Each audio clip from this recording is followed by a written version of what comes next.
Pessoal, pediria que tomassem os seus assentos, enquanto o ministro se libera. Vou só falar um pouquinho sobre a dinâmica. A dinâmica do nosso diálogo agora vai ser o seguinte, pequena introdução aí pela mesa que vai coordenar, coisa muito breve, tá?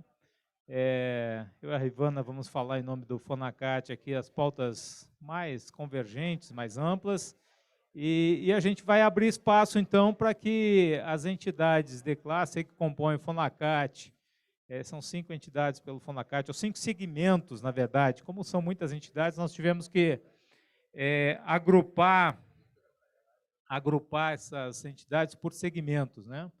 Então, nós teremos 5, 6 segmentos.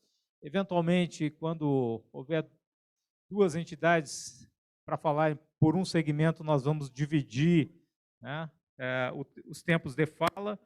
Então, se for um segmento, 6 minutos, 2 segmentos, 2 entidades no mesmo segmento, 3 minutos cada uma, tá? Então, nisso, em nome do Fonacat, então, pediria primeiro que tomasse seus assentos. E já que eu estou com o microfone na mão, eu vou dar início aí à nossa atividade, agradecendo Messias, que oportunizou, né, as primeiras conversas que nos trouxeram até aqui. Então, muito obrigado aí em nome do fórum. O Rubens Diniz, que coordena também a mesa de diálogo com as entidades de classe. Agradecer imensamente a disponibilidade do ex-ministro Luiz Mercadante, está aqui conosco para entabularmos, então, essa conversa. Doutora Rivana, aqui conosco, está na diretoria do Fórum Nacional das Carreiras Típicas do Estado. Bom, eu sou Rudinei Marques e presido o Fórum das Carreiras do Estado, que é uma entidade que congrega 37 associações e sindicatos, representando em torno de 200 mil servidores no âmbito das carreiras de Estado, áreas estratégicas do serviço público e, sem falsa modéstia, enfrentamos nos últimos anos uma ofensiva, como já foi dito aqui, né? Essa destruição nós tentamos resistir, né? Destruição que houve do Estado brasileiro, que se intensificou nesses últimos 3 anos e meio, nós estamos tentando resistir.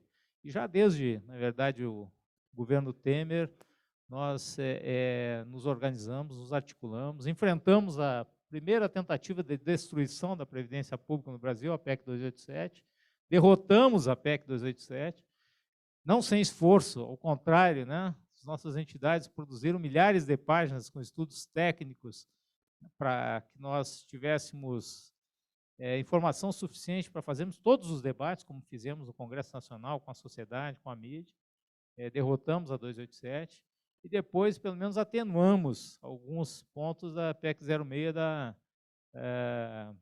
a reforma da Previdência já no governo Bolsonaro de 2019. Enfrentamos mais recentemente a PEC 32, né, conseguimos fazer um debate de altíssimo nível.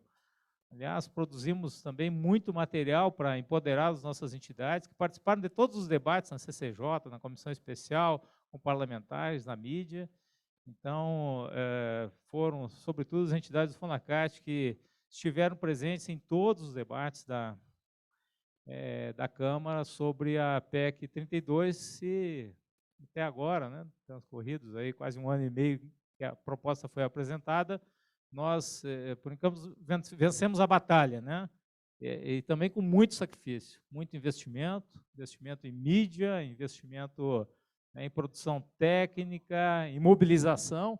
Só em outubro do ano passado, nós fizemos um investimento pesado para mobilizarmos as nossas bases em 15 aeroportos, aqui no Congresso Nacional. Conseguimos, depois de todo esse esforço, conter aí a tramitação da PEC 32. Enfrentamos também a PEC 23 dos precatórios, porque, enfim, as entidades de classe aqui reunidas têm ações judiciais que tramitam muitas vezes por décadas, e aí chega na hora de pagar, o governo diz que, como o ministro Guedes falou para a mídia, né, devemos, não negamos, pagaremos quando pudermos. Né? Não é assim que funciona o sistema jurídico. Então, conseguimos atenuar também um pouco as vicissitudes da PEC 23, né? Se converteu nas duas emendas constitucionais, a 113 e 114. Mas, bom, queria trazer, então, em termos de pautas convergentes das nossas entidades de classe, tanto o FONACAT como a ARCA, né? A ARCA que está representada aqui também por dezenas de entidades que a integram e vão falar logo na sequência. Nós, todas as eleições, fazemos uma carta de princípios que submetemos aos candidatos. A gente até cotejou a nossa carta de princípios com as diretrizes para o Programa de Reconstrução e Transformação do Brasil. Vimos que muitos pontos já estão contemplados, o que nos facilita, né, o diálogo, então, com a equipe que está montando o plano de governo. Tem alguns pontos que vale a pena nós enfatizarmos, como a questão da estabilidade no serviço público como instrumento de proteção dos servidores e do Estado, a garantia da independência das instituições que foram, né, muito atacadas. O Zé Celso, que estava na mesa há pouco tempo, conduziu estudos sobre o assédio institucional no serviço público, que nunca foi tão violento. Nós assistimos, esses 3 anos e meio, não tem precedentes na história, né, republicana, assim, de ataques a instituições, a carreiras como um todo, como ocorreu. O pessoal do meio ambiente está aqui e vai falar sobre isso daqui a pouco. Mas, assim, a gente tem que consolidar, né, o Instituto da Estabilidade como uma defesa do Estado brasileiro e das instituições. Mas já são mais de 1.200 casos de assédio contabilizados só nesses 3 anos e meio. A retomada das capacidades estatais também já está em parte contemplada, né, nas diretrizes, mas nós reforçamos. Hoje nós temos o menor contingente de servidores da União dos últimos 30 anos. Em 1991 tínhamos 650 mil servidores civis e hoje são menos de 580 mil. Então, precisará ser feito um grande esforço de recuperação aí das capacidades estatais, sobretudo na área de pessoal. A profissionalização do serviço público por meio da estruturação de carreiras e capacitação permanente, a PEC 32 trazia o fim das escolas de governo, foi algo que nós enfrentamos lá no Congresso Nacional. E no âmbito do diálogo com as entidades de classe, nós precisamos avançar um pouco mais do que foi feito nos governos petistas anteriores na internalização da Convenção 151 da OIT. Temos um projeto tramitando no Congresso, está sob a relatoria do senador Jacques Wagner, no âmbito da negociação coletiva. É importante que a gente traga a consideração, né, da equipe que está formulando, então, o plano de governo, que esse projeto ele é fruto de um grande consenso entre centrais sindicais e entidades de classe do funcionalismo. Está pronto, inclusive ele chegou a ser aprovado no governo Temer e foi integralmente vetado. Mas é um projeto que atende o funcionalismo e vai ao limite do que pode ser feito em termos constitucionais e legais, né? Sem imposição da negociação, mas garantindo os instrumentos para que ela aconteça. O direito de ter greve no serviço público, a gente teve recentemente a IN 54, que inviabilizou o direito de ter greve. A gente precisa imediatamente revogar esse instrumento para possibilitar a greve também no serviço público. E em termos de organização sindical, né? Os sindicatos foram muito atacados nesse período, né? Aliás, não é a troco de nada que nós resistimos, né? Porque centrais sindicais foram muito abaladas com o fim da contribuição sindical e foi, então, o sindicalismo no âmbito público que deu um enfrentamento sobre as principais reformas encaminhadas ao Congresso Nacional, como a da Previdência, que falei há pouco, a trabalhista, né? Temos aqui o Bob Machado, presidente, né, dos sindicatos que estão, né, Bob, na luta contra aquela portaria, coisa que nós enfrentamos esses últimos anos, que nós precisaríamos de muito tempo aí para recapitular, né, essas lutas. Mas no âmbito da organização sindical nós precisamos dar passos mais resolutos aí para fortalecer, consolidar esse papel que as entidades de classe funcionalismo têm exercido. Hoje, os dirigentes que estão liberados para mandato classista não estão nem mais na folha de pagamento da União, eles foram expulsos, né? Quem paga é o próprio sindicato diretamente, nem a modalidade de ressarcimento que nós tínhamos está valendo mais. Então, tem muitos dirigentes aqui que não conseguem nem comprovar que são servidores, porque não tem mais um contra-cheque, né? Então, a gente precisa avançar, né? Precisamos voltar para a folha e, de preferência, mudando lá o artigo 92 e garantindo que esses dirigentes sejam liberados com ônus para a administração, porque nós descapitalizamos praticamente as entidades nos últimos anos com o investimento que fizemos em todas essas grandes lutas.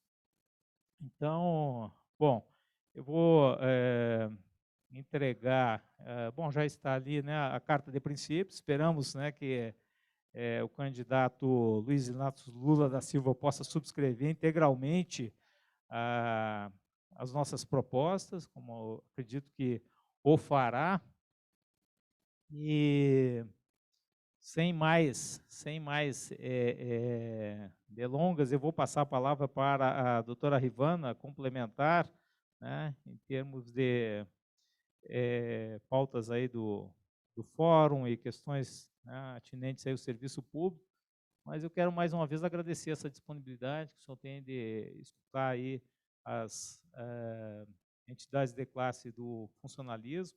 É muito importante que nós façamos esse exercício, porque nos últimos 3 anos e meio não tivemos essa oportunidade, as mesas de negociação foram implodidas e o que impera é algo assim, inusitado, né? O arbítrio puro, é autoritarismo, é o desrespeito, né? Os servidores públicos nunca foram tão desrespeitados. Nós viramos fregueses lá da Comissão de Ética Pública da Presidência da República, que, aliás, tem que ser uma instituição também passada a limpo, porque ela está completamente inoperante, né? O ministro Guedes fez o que fez, né? Se dirigiu como se dirigiu aos servidores, os chamando de parasitas e tudo mais, e a Comissão de Ética, a única coisa que fez foi dizer que ele tinha que moderar um pouco o discurso, né? Quer dizer, isso não nos atende e mostra como a comissão foi, então, capturada pelo próprio governo, que impediu que ela tivesse atuação na sua área de atuação. Bom, então, agradeço essa possibilidade de diálogo, porque é o que nós não temos tido por tanto tempo, né? Já estávamos mal acostumados, eu acho, no governo petista, com mesas de diálogo que nem sempre atendiam as nossas demandas, mas era um espaço que nós tínhamos para levar as nossas reivindicações. Hoje nem isso. Estamos saindo de uma campanha salarial, e com isso já vou encerrando, e já passo a palavra para a Rivana. Nós estamos saindo de uma campanha salarial muito difícil, né? Foram quase 6 meses de enfrentamento e o governo com essas idas e vindas que gerou um desgaste imenso, né? E tudo isso para arredondar em reajuste zero, como o próprio ministro já falou há pouco, o único presidente da República em 20 anos que não concede um reajuste linear mínimo para a recomposição das perdas salariais do funcionalismo civil, né? Isso não vale para os militares, que já tiveram em 2019, tiveram duplo teto, tiveram vários outros afagos aí. Inclusive, é algo que nós temos que pensar em conjunto, né? O que vamos fazer com quase 6 mil militares que estão ocupando cargos civis, né? É um número, assim, abusivo. E, enfim, temos muito a fazer juntos e espero que o FONACAT possa trazer contribuições efetivas para que nós possamos juntos virar essa página tão nefasta aí da vida nacional. Muito obrigado e passo a palavra para a Rivana.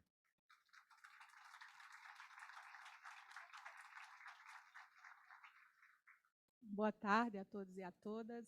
Ministro, sou Rivana, sou defensora pública no Estado do Acre e estou aqui nessa condição como a Associação Nacional das Defensoras e Defensores Públicos, secretariando aqui essa diretoria do FONACAT. E, óbvio, né, o que o Rudinei mencionou sobre o agradecimento a esse espaço de diálogo, eu acho que é o ponto primordial dessa saída aqui, né? E, inclusive, da gente pensar, o FONACAT é uma entidade, como menciona o Rudinei, com 200 mil servidores. Claro que isso não significa unidade em todas as pautas, mas há uma coisa que eu acho que une a todos nós aqui, enquanto entidades, em um fórum, é a defesa da democracia. E isso eu acho que foi a preocupação que todos nós tivemos durante esse período. Então, o que nos mantém unidos é essa preocupação com esse olhar no futuro, da defesa das instituições públicas, o fortalecimento dessas instituições e a manutenção de uma democracia no nosso país. Que, por mais que às vezes alguns digam a democracia está consolidada, a gente sabe que o risco é sempre muito presente.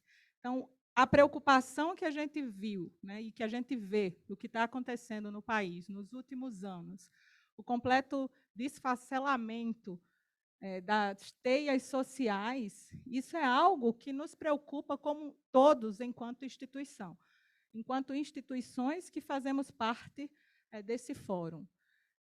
E, então, nesses últimos 4 anos, agregados a tudo isso, a toda a crise gerada, né, pela pandemia do Covid-19, agravado ainda mais pela má gestão nessa crise, faz com que a gente tenha hoje um país numa situação de pobreza que fazia, né, anos que a gente não encontrava.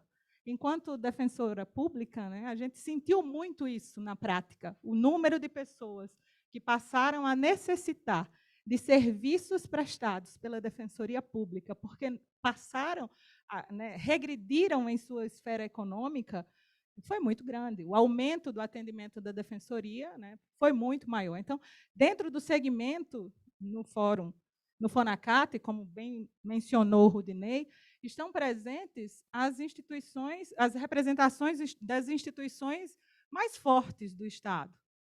E é muito importante esse espaço de diálogo nessa construção do programa aqui, dessa escuta dessas instituições, para que esse programa, que dialoga muito com todas as nossas instituições, que tem uma interseccionalidade enorme com o trabalho da Defensoria, em todos os campos aqui trazidos, especificamente falando da Defensoria, mas a gente sabe que isso precisa de um caminho para que, inclusive, esse programa venha se consolidar na prática nos próximos 4 anos. Então, esse diálogo aqui, eu tenho certeza que é um diálogo de partida para essa construção, mas de muita esperança para a consolidação das diretrizes aqui propostas e apresentadas e que vão ser, com certeza, ampliadas e muito mais amadurecidas após a fala dos representantes aqui das entidades. Do âmbito do sistema de justiça, a gente tem aqui todas as procuradorias, as defensorias do Estado, a Defensoria da União, também aqui dentro do fórum, né, junto no sistema de justiça, o próprio Ministério Público também, dos Estados e o Ministério Público Federal, e todos esses, sem dúvida, com um olhar para esse programa aqui apresentado, um olhar do social muito importante, e já puxando um pouquinho para o lado do sistema de justiça, de um olhar que precisa ser ampliado para esse acesso à justiça. A gente vê aqui no programa delineado o acesso a direitos, mas talvez a gente tenha que refletir sobre essa garantia do acesso à justiça. E eu tenho certeza que, a partir das falas de cada um desses segmentos, esse programa aqui vai ser, como eu falei, consolidado e vai ser apresentado como peça viva para que a gente possa, a partir do próximo ano, ver restabelecido teias de políticas sociais no nosso país e que, com isso, a gente coloque o país outra vez para o crescimento. Então, queria agradecer a todos e vamos ouvir aí os segmentos, né?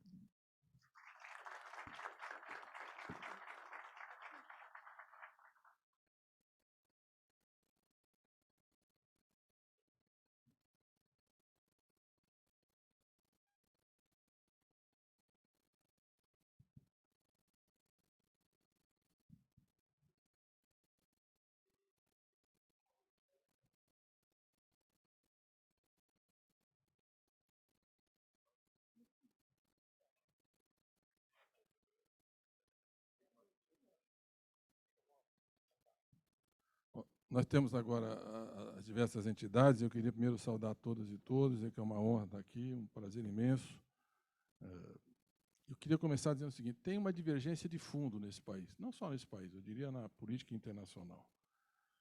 Você tem uma agenda neoliberal que nos últimos 40 anos teve muita força e ela está centrada na ideia de Estado mínimo.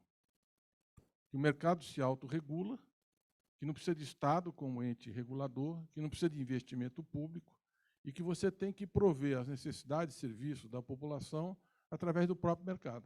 Essa é a ideia central que vem lá da Margaret Thatcher, do Reagan, e no Brasil entrou com o Collor, voltou, especialmente no segundo governo Fernando Henrique Cardoso, com as privatizações, mas não era um neoliberalismo selvagem, primitivo, e volta com o golpe, retirando direitos dos trabalhadores, desmontando as organizações sindicais.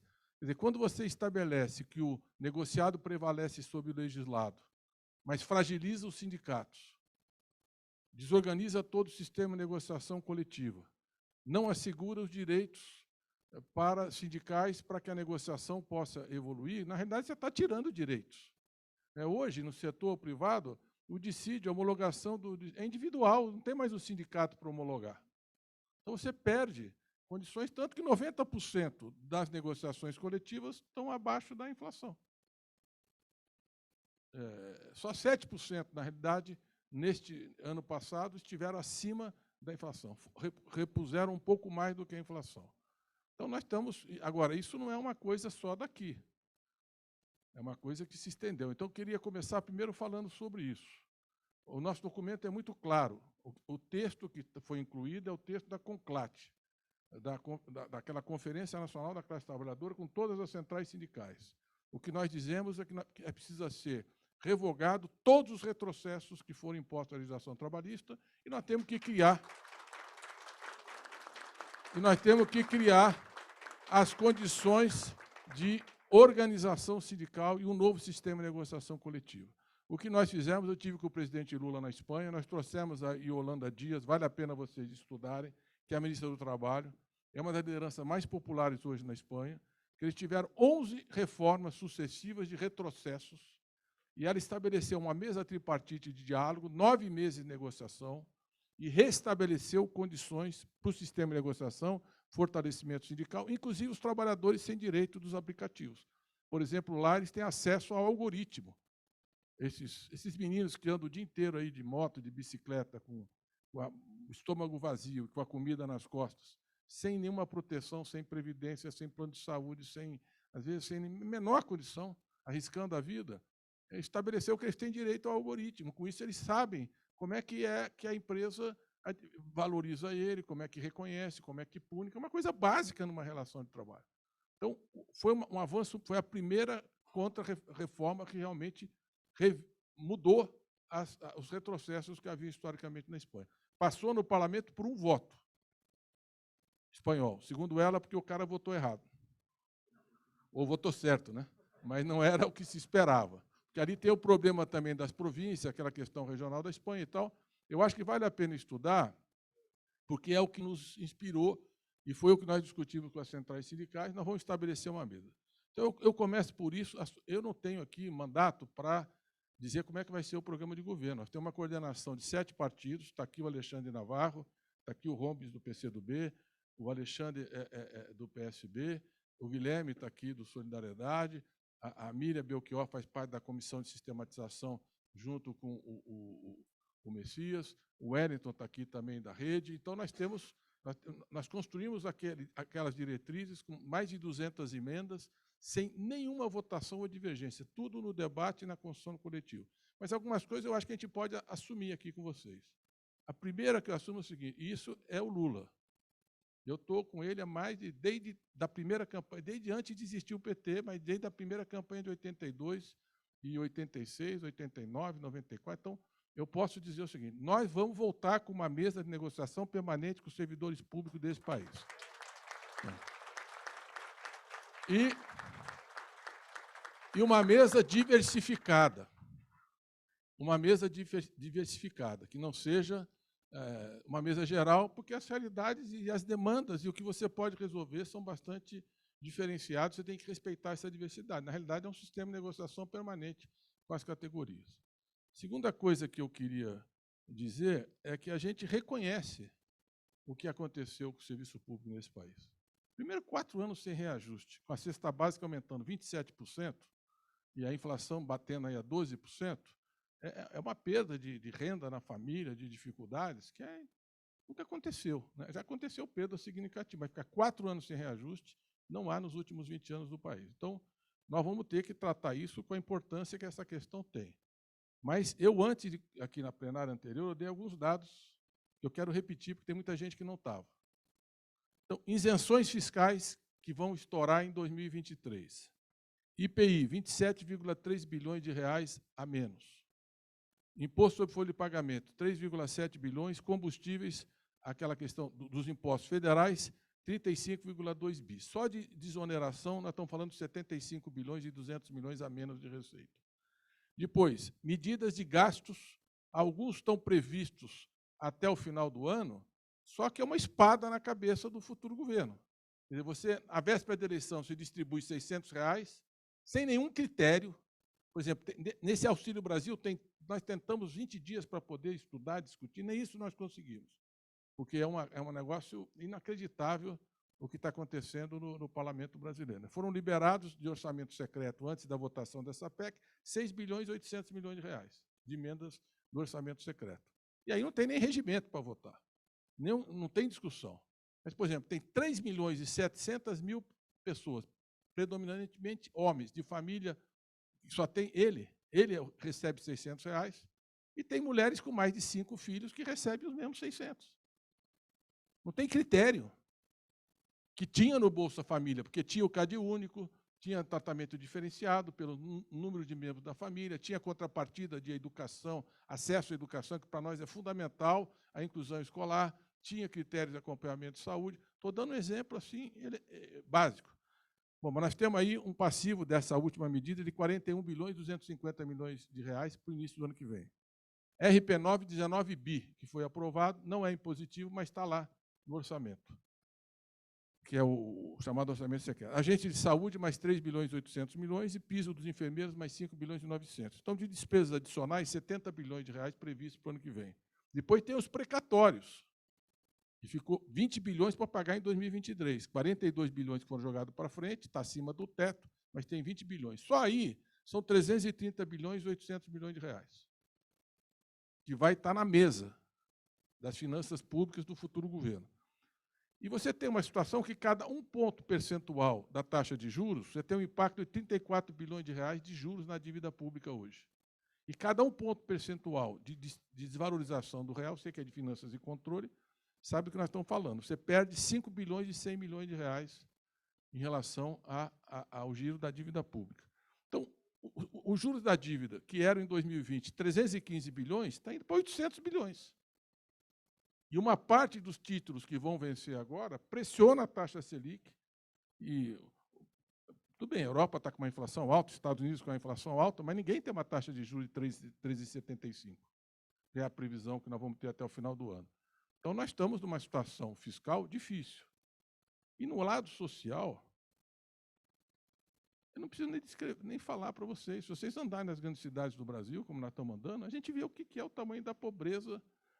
Eu vim aqui agora, até eu estava com o Danilo, não tinha R$1 no bolso, mas não consegui, porque o rapaz estava com um cartaz, gente de cara de trabalhador, não é um sujeito que vive na rua ali, falando, eu preciso, tal, me ajuda, papapá, tinha lá umas falas bem sensíveis, Já tivemos ali que fizemos ali está em todo canto, em São Paulo, as grandes cidades, as grandes praças urbanas, nós temos 33 milhões de pessoas passando fome. E para o Lula, fome não é categoria de análise, é experiência de vida. Então, não tem negociações. Você vai estar no topo da prioridade. Temos 10 milhões de desempregados, 6 milhões de desalentados. Metade da classe trabalhadora, hoje, não tem vínculo formal. E 1/3 recebe um salário mínimo ou menos. Então, o que eu queria dizer para vocês é o seguinte, eu acho que a carta que vocês fizeram é muito republicana, tem uma visão contemporânea de Estado, por isso que nós já incorporamos boa parte, e acho que tudo aqui é discutível e é possível de ser trabalhado conjuntamente. Tem algumas expressões, independência, por exemplo, eu acho que autonomia, são coisas que tem que mediar, mas eu acho que a gente tem um espaço aqui para construir. Agora, o convite que eu quero fazer para vocês é outro. Vocês têm uma experiência de Brasil, de política pública, quem trabalhou, porque quando você tem um ministro que acha que o papel... Primeiro, o sujeito que acaba com o Ministério do Planejamento e Orçamento e Gestão, que a Miriam foi. Toda a demanda intra-governo vai para dentro vocês sabem disso, Ministério do Planejamento. Todas as negociações você resolve ali. Aí você tem já todas as obrigações do Ministério da Fazenda. Acaba com indústria e comércio, toda a parte de comércio exterior, de disputa de mercado, de política de reindustrialização do país, de trazer a agenda da indústria. A indústria hoje tem 11% do PIB, já teve 30%, e 28% da carga tributária. Você tem que repensar a indústria brasileira. Hoje o BNDES empresta mais para a agricultura, para o agronegócio, do que para a indústria. Nunca aconteceu isso na história. Aí você acaba com o MIDIC. E ainda acaba com o Ministério do Trabalho e Previdência e põe um sujeito operador de mercado que acha que o papel de ministro é botar uma granada na bolsa do servidor público. Você acha que é possível construir Estado ou pensar o desenvolvimento do país? Dá nisso que está aí. Então, o que eu queria falar para vocês? Que vocês nos ajudem na construção do programa. Para além das demandas legítimas, corporativas, como servidor público. Vocês têm acúmulo de experiência nas áreas que vocês trabalham. O que nós gostaríamos que vocês encaminhassem, assim, como é que reconstrói a FUNAI? Faço aqui minha homenagem ao Bruno. Servidor público. Ou na área de segurança pública. Faço aqui minha homenagem ao Marcelo, que foi lá assassinado porque estava fazendo uma festa para o Lula. Então, o que vocês têm a dizer sobre a FUNAI, sobre o IBAMA, sobre o Banco Central, que está 2 meses de greve? Como é que nós vamos tratar o papel da regulação do sistema financeiro, reduzir o custo do spread, reduzir o custo do financiamento, aumentar o crédito no país? Ou na Defensoria Pública, com toda essa fragilização social que nós temos, sem capacidade de defesa da população? Então, vocês podiam ir para além dessa pauta. Vocês podiam ajudar a gente a pensar como é que a gente reconstrói o Estado dentro de um processo, fazendo sugestões.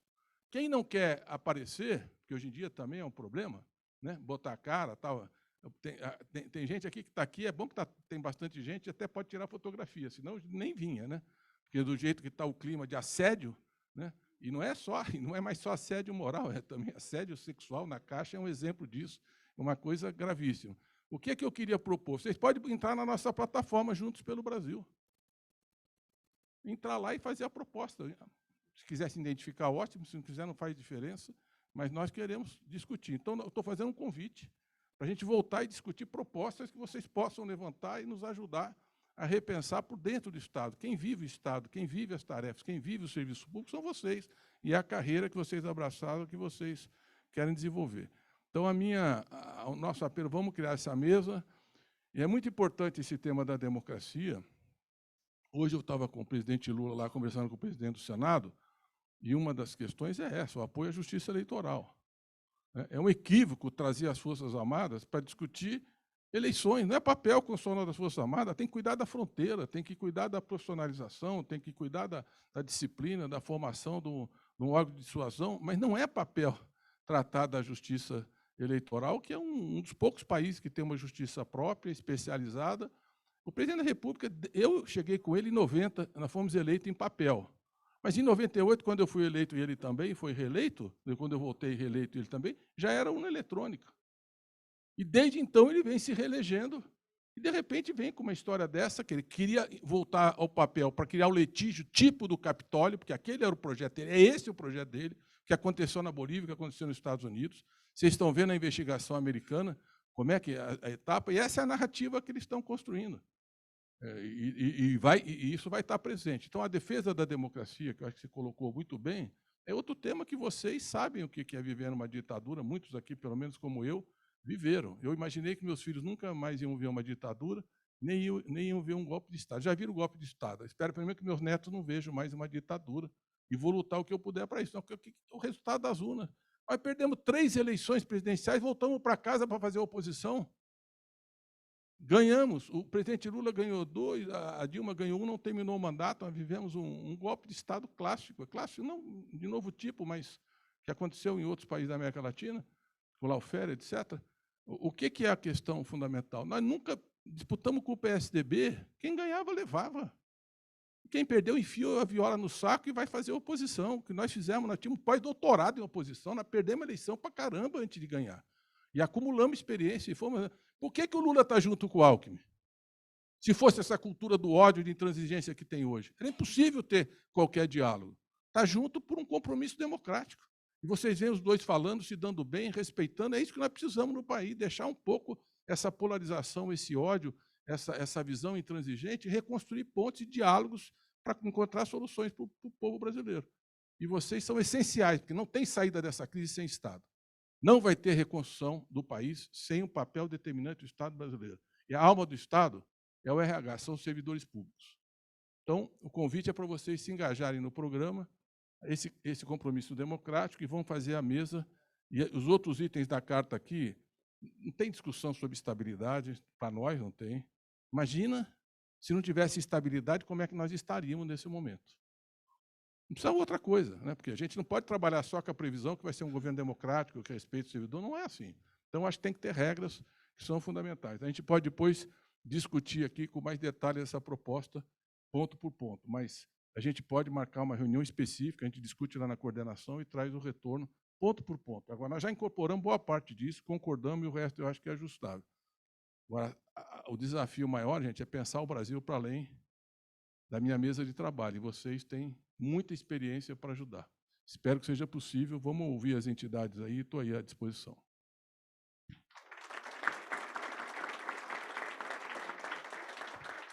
Carlos, então, eu vou ler a ordem, eu vou pedir que todos que forem falar sejam muito rigorosos com o tempo, porque eu serei aqui no cronômetro, né? A Luiz Mercadante tem que pegar voo daqui a pouco e... Ah, sim, sim, mas... A Lília pode ficar, o Alexandre está aqui, o Edson, nós temos aqui uma equipe que vai continuar dialogando com vocês e depois passam para a gente. Ótimo, mas acho que em meia hora aqui a gente deve terminar as falas. Já vou chamar o Isaac Falcão, que vai falar pela área tributária, tá? Assim, quando for uma pessoa por área, são 6 minutos, 2 pessoas por área, a gente vai dividir 3 minutos, tá? Enquanto o Isaac se dirige, pode chegar ali, eu acho que o melhor lugar para falar, acho que é ali, né, Cristiano? Você que está cuidando das fotos. Então aqui? Aqui? Tá, então, por favor, aqui. O pessoal vem para cá, pega o microfone e fala dali. Enquanto o Isaac se posiciona, nós vamos fazer só a entrega formal aqui da carta de princípios, é um cartão, na verdade. Eu disse que eu estava de acordo com aquela carta pequena. A carta já aumentou para caramba aqui. Olha o tamanho da carta.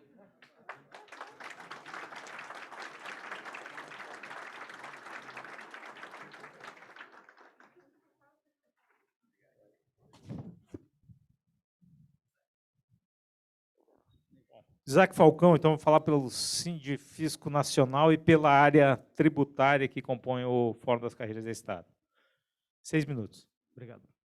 Bom dia, boa tarde a todas e a todos. Boa tarde às pessoas que organizaram o evento. Um agradecimento especial na pessoa do nosso presidente, Rudinei Marques. Eu quero fazer uma saudação ao presidente da Fundação Perseu Abramo, deputado Luiz Mercadante, agradecer a sua presença aqui conosco, a oportunidade da gente fazer conhecer a campanha do presidente Lula, as propostas que a gente tem em cada área. Eu vou, então, me dedicar aqui às propostas da área tributária, que são discutidas, né, constantemente pelas entidades que compõem o FONACAT, mas especialmente pelas entidades da área tributária a Febrafit, a Anfip, a Fenafim, a Fenafisco, o SINAIT, o Sindifisco Nacional, é a entidade a qual eu presido, a Unafisco, enfim. A gente vê o sistema tributário como um instrumento para o atingimento dos objetivos do nosso país, dos objetivos do Brasil, estão ali elencados no artigo 3º da nossa Constituição, né? A redução, por exemplo, um dos nossos objetivos, redução das desigualdades sociais e regionais, né? É impossível um país reduzir as suas desigualdades sociais e regionais com um sistema tributário que concentra renda, um sistema tributário profundamente regressivo, né? Então, o sistema tributário nosso, desse ponto de vista, é disfuncional. A gente precisa alinhá-lo a um objetivo nosso de país, e nossas propostas, as propostas das entidades que compõem o FONACART, vão nesse sentido de construir uma sociedade com menos desigualdade social, com menos desigualdade regional. Da mesma forma, o objetivo do Brasil, do desenvolvimento nacional, né, qualificado pelo que está no artigo 225, que é a sustentabilidade, né, um desenvolvimento nacional sustentável, ele também só é possível se a estrutura tributária contribuir nesse sentido. E a nossa estrutura tributária hoje, ela vai no sentido oposto, né? Ela trabalha pela primarização da economia. Ela beneficia os setores de menor valor agregado em relação aos setores de maior valor agregado. O senhor citou há pouco um dado sobre a redução da indústria no PIB e o tamanho dela na carga tributária, né? Isso a gente vê que o nosso sistema tributário ele está atuando no sentido de contrário ao do nosso desenvolvimento nacional, né? Da mesma forma, entre os objetivos estão a erradicação da miséria, da pobreza, e tudo isso se faz com serviços públicos que são custeados por tributos, né? Então, não basta o sistema ser justo e trabalhar pela promoção de uma sociedade justa no sentido da justiça fiscal, de cada um pagar conforme a sua capacidade contributiva, mas um sistema tributário deve prover os recursos necessários para a construção da sociedade que a gente pretende. Bom, e da mesma forma não basta esse sistema tributário estar bem alicerçado em termos normativos, se ele não tiver uma instituição comprometida com esse projeto estratégico e equipada, né? Porque a superação das desigualdades sociais e regionais, ela vai encontrar obstáculos poderosos, porque as desigualdades sociais e regionais têm seus beneficiários e são poderosos. Uma recolocação da nossa economia num sentido estratégico de desenvolvimento vai encontrar adversários poderosos, né? A economia hoje tem seus donos e não se enfrenta a esses adversários poderosos para a nossa estratégia de país sem uma administração tributária fortalecida, sem os agentes dessa administração fortalecidas. E não é por outro motivo que hoje essa administração tributária é tão atacada, né? É como os exemplos que foram citados aqui, né, pelo presidente Mercadante, da Fundação Perseu Abramo, o exemplo do IBAMA, né, quando se quer degradar o ambiente, antes de se fazer uma legislação mais permissiva, se atacou a fiscalização, né? Então, na Receita Federal e em várias receitas estaduais, municipais, acontece o mesmo processo. As administrações tributárias estão sendo atacadas. No caso federal, 50% do seu orçamento foi cortado, 40% do seu efetivo de auditores fiscais foi cortado. A gente está com 60% do número de auditores fiscais.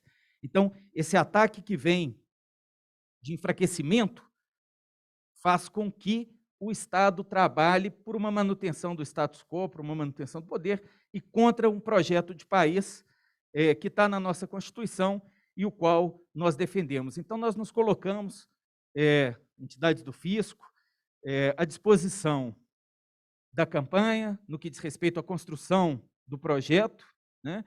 E, se a campanha for exitosa, da implementação desse projeto. Muito obrigado.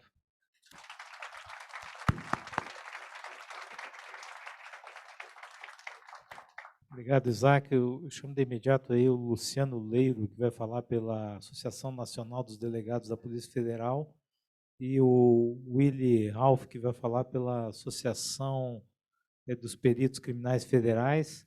Nós temos lá no FUNACAT 4 entidades ligadas à segurança pública, 2 delas de delegados, a DPF e a FENADEPOL, e 2 delas de peritos, a ABC e a PCF. Então, Luciano Leiro, 3 minutos. E já se posiciona o Willy, tá? E depois da fala da segurança pública, nós vamos passar para a fala das entidades da ARCA. Tá? São 3 entidades da ARCA: a SEMA pelo meio ambiente, a ASCOM, Educação, Ciência e Tecnologia, e depois o INA da área indígena. Por favor, Leiro. Bom, boa tarde a todos, na pessoa do nosso amigo Dinei, coordenador de campanha Luiz Mercadante, a todos os outros da mesa. Muito obrigado, parabéns pela iniciativa. Bom, como já foi colocado bastante aqui, o serviço público foi atacado de forma veemente nesse atual governo. E a Polícia Federal, as forças de segurança, tiveram um dissabor ainda maior em razão de todas as perdas que foram feitas na reforma da Previdência e das promessas de campanha com relação a uma reestruturação das forças de segurança, promessas feitas pelo próprio presidente da República publicamente, mas que não foram cumpridas. Hoje, na reforma da Previdência, hoje nós temos um policial que fez um juramento de dar a sua própria vida em defesa do cidadão, e hoje ele sai de casa, não sabe se volta, e se ele não voltar, a família fica desamparada, porque na maioria dos casos a família não recebe a pensão integral, porque houve uma diminuição com relação à reforma da Previdência. Então, é uma situação de desvalorização. Posso dizer hoje que, representando os delegados de Polícia Federal e a Federação, inclusive a Federação Nacional dos Delegados de Polícia Federal, que hoje é a carreira jurídica menos atrativa do serviço público, incluindo o Judiciário e o Ministério Público. Isso muito nos preocupa, porque é uma carreira de excelência, que tem um conceito com a população extremamente grande, mas que tem sido deixada de lado e desvalorizada. Então, é um apelo para que haja uma valorização. A Polícia Federal, ela, além de todos os seus benefícios de combate ao crime, ela traz 43 bilhões de reais por ano aos cofres públicos. Então, ela é um investimento quando se gasta com a Polícia Federal. E um ponto importante que o nosso coordenador aqui muito bem colocou, de ajuda na campanha em relação à questão da segurança pública, nós tivemos 4 diretores gerais nesse governo. Isso é inadmissível. Em gestão pública, você não consegue fazer absolutamente nada com tantas trocas, porque isso você também tem que fazer, todas as trocas, é natural, dos seus superintendentes e dos seus diretores. Então, é preciso, e aí vem o grande desafio, é preciso termos mandato para diretor-geral da Polícia Federal. Isso blinda o próprio governo, porque aí não se pode dizer, a imprensa não pode dizer que está havendo interferência porque se fez isso ou aquilo. Por quê? Porque nós temos um mandato para diretor-geral. Então, esse é um ponto que eu acho crucial em defesa da segurança pública e da Polícia Federal. A autonomia que nós queremos, inclusive, é também para isso, para que o superintendente, os diretores dos órgãos não precisem da aceitação da Casa Civil ou do Ministério da Justiça. Você coloca aí um ambiente político para a nomeação de um superintendente. O superintendente tem que ser nomeado porque o diretor-geral assim colocou o superintendente. Então, ficam esses meus esclarecimentos. E, por último, Rondinei, só questão do concurso público. Nós precisamos ampliar os nossos servidores para concurso público e a sugestão nossa é de criar uma lei com um gatilho de 5% de vagas, você automaticamente criar o concurso público. Nós temos uma academia de excelência que pode comportar isso todos os anos, mas, infelizmente, nós não temos isso e ficamos, às vezes, 4, 5 anos sem ninguém, e aí depois tem 1000 pessoas numa academia, uma correria. Então, fica a nossa sugestão aí prática de termos aí uma lei, tem que ser de iniciativa do governo. Obrigado. Obrigado, Leiro. Vou deixar aqui também Willy Ralph. as nossas contribuições aqui. Willy pela PCF. Isso. Boa tarde a todos. Agradecer a oportunidade, agradecer ao doutor Mercadante, doutor Rudinei. Estamos aqui em defesa da nossa categoria, mas em defesa do FONACAD, em defesa do serviço público. Tá? É meio chovendo molhado falar das nossas perdas de direitos econômicos, a emenda constitucional 109, é chovendo molhado, todos nós fomos afetados. Perdas nos direitos trabalhistas, como o próprio doutor Rudinei falou, as entidades de classe foram atingidas no bolso e na cabeça, porque desincentiva alguém ser presidente, desincentiva alguém ser diretor, desincentiva a associação, tá? E, principalmente, desvalorização da carreira da PF.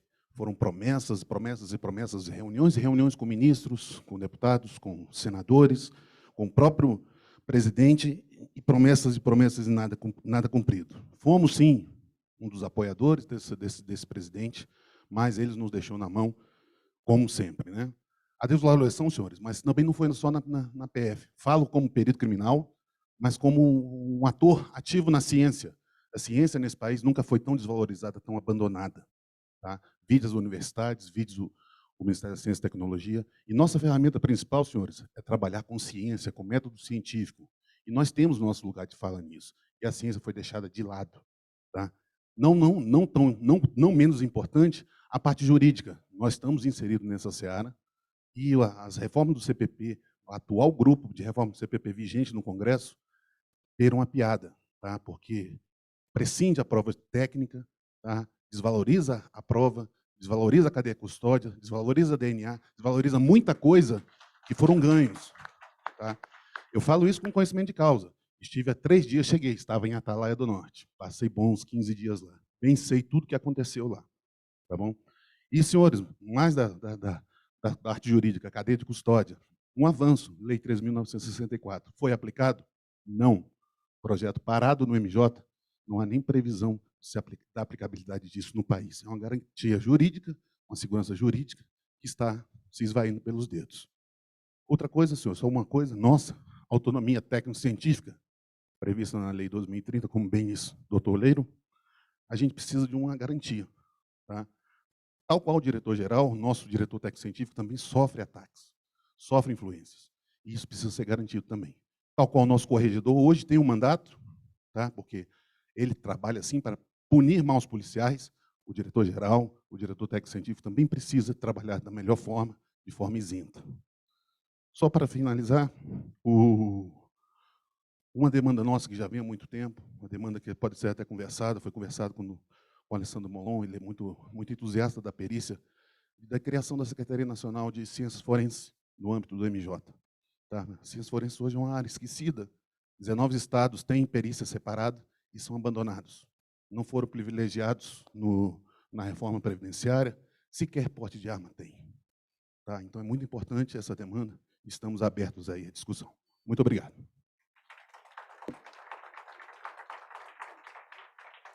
O pessoal da ARCA, então, 3 minutos para cada um, depois já posiciona aí o Pedro Pontal, que vai falar pelo ciclo de gestão.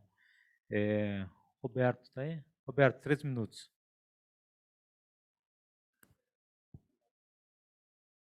Boa noite, já quase boa noite, né? Boa tarde a todos e todas. Eu queria agradecer na figura do Rodinei, o pessoal que possibilitou que a ARCA estivesse aqui presente para oferecer as contribuições dos servidores das associações e sindicatos que fazem parte da ARCA.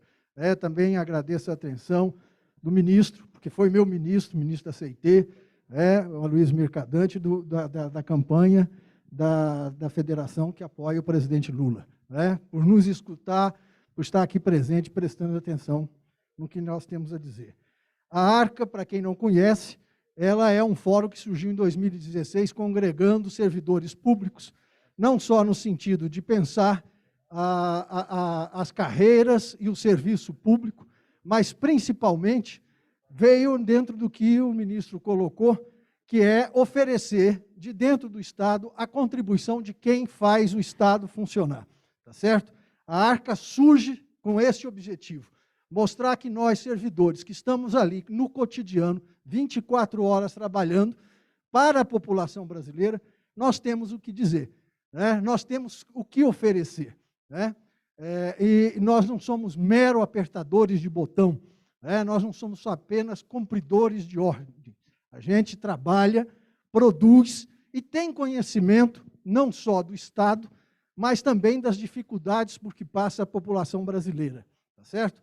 Nós dizemos sempre, e queremos reafirmar, que nós, servidores públicos, somos agentes de Estado e não agentes de governo, né? E isso tem uma diferença fundamental, porque o agente de Estado, cuida da população. O agente de governo trabalha para o governo de plantão. Nós somos agentes de Estado. E como agentes de Estado, nucleados na Arca, nós fizemos um trabalho, ministro, enorme, durante a pandemia, de um congresso para oferecer à sociedade, e aqui a sua fala poupa as minhas explicações, de oferecer à sociedade um conjunto de propostas sobre diversos temas que envolvem a população brasileira. Está nesse documentozinho, isso aqui é o sumário executivo, que tem o título Brasil Pode Mais, Caminhos para o Desenvolvimento Sustentável. Porque nós, da Arca, defendemos que não basta desenvolvimento econômico, não basta crescimento econômico. É necessário um novo modelo de crescimento e de desenvolvimento. E esse modelo, se ele não levar em conta não apenas as forças produtivas, a indústria, o agronegócio, os serviços, ele não vai dar certo. É preciso incluir aí o elemento principal, que é a população. É preciso fazer nos cálculos a inclusão dos pobres, a inclusão dos povos originários. É preciso fazer a inclusão de toda a população num grande concerto para que o país, de fato, se desenvolva. Então, eu vou deixar aqui esse material, são as nossas contribuições, são 14 temas que a gente se debruçou, que é a contribuição da Arca para esse debate, e espero que eles possam ser considerados no plano de governo. Nós estamos aqui não só para apoiar uma campanha, mas também nós temos a perspectiva de dar sustentação ao governo e, mais do que isso, fazer esse governo ir mais adiante. Então, é isso o compromisso da Arca. Muito obrigado. Obrigado, Roberto. A Tânia. Tânia fala pela ACEMA Nacional, da área do meio ambiente. 3 minutos, Tânia. Boa tarde, já quase boa noite a todos. Eu sou Tânia, sou diretora nacional da ACEMA. A ACEMA é uma associação que junta todos os especialistas em meio ambiente do governo federal. Então, eu estou aqui representando IBAMA, ICMBio, Ministério do Meio Ambiente e Serviço Florestal. Bem, a questão da sustentabilidade, o Roberto já deu uma primeira chamada. Uma coisa que é muito importante a gente lembrar é que ninguém faz nada sozinho. E na área de meio ambiente, isso é muito mais claro. Não existem políticas públicas que possam funcionar na área de meio ambiente. Não basta combater o desmatamento. O desmatamento é a ponta, né? Se nós não tivermos políticas adequadas para dar uma sustentabilidade econômica, não só econômica, mas socioambiental, nós não temos como desenhar novas possibilidades. E aí, eu convido a conhecerem, a dar uma olhada nessa leitura que nós fizemos, porque o próprio documento gerado pela Arca é um documento que traz essa transversalidade das questões ambientais. Nós precisamos melhorar o transporte? Sim. A logística? Sim. Mas o licenciamento não é só uma etapa onde você vai e dá um carimbo. Ele estuda o impacto que você vai ter nas populações, você ouve com aquelas populações que vão ser beneficiadas ou prejudicadas e faz as ponderações. Não tem como falar de gestão ambiental sem falar de regularização fundiária. Não tem como buscar alternativas socioambientalmente corretas sem ouvir os povos originários, sem ouvir aquele chazinho da nossa avó. Tem vários conhecimentos que nós precisamos resgatar, né, das nossas populações. Nós somos não só um país diverso ambientalmente, mas também muito diverso de culturas e de conhecimentos. Temos que ouvir esses novos saberes, olhar o que a gente não ouviu, ter transparência, ouvir os nossos cientistas, trabalhar em conjunto. Por quê, gente? O cenário não está bom, não, né? A gente já está vendo aí várias consequências das mudanças climáticas, várias perdas que nós estamos tendo de riquezas que nós sequer conhecemos, né? Nós temos hoje uma perspectiva mundial de perda em massa de espécies. Isso vai desequilibrar os ecossistemas, E nós não podemos esquecer uma coisa muito clara: nós somos animais, né? Essa aqui foi uma camiseta de resposta, quando a gente começou a ouvir, né, da atual gestão, que meio ambiente é ideologia, né? Daí a gente respondeu: nossa ideologia, né, é floresta em pé, água pura, ar, né, água limpa, água, estou misturando tudo, né, que eu não estou lendo aqui, né? E comida sem veneno. O que nós estamos assistindo hoje são problemas graves de saúde pública para médio e longo prazo, com todo esse pacote de veneno que tem passado pelo Congresso. São políticas de desregulamentação, né? Não preciso nem falar o que está sendo feito no Ministério do Meio Ambiente, do que está sendo feito no IBAMA e no ICMBio. A gente precisa pensar como resgatar essas instituições e como avançar nessas instituições com esses aprendizados, para que a gente possa chegar numa gestão adequada no país do futuro, finalmente, né, com todos esses acúmulos. É isso. Estamos à disposição para construir o futuro. Obrigado, Aí Tânia. eu queria oferecer uma camiseta também para o Mercadante, e quem sabe ele apoia também, né? Bom, Priscila. Priscila Colodete fala pela INA, na área dos indígenas. Boa tarde. Só uma coisa, você veio a caráter, mas não é só pela camiseta, não, é pelo braço quebrado também, do jeito que você foi maltratado, os servidores da área ambiental.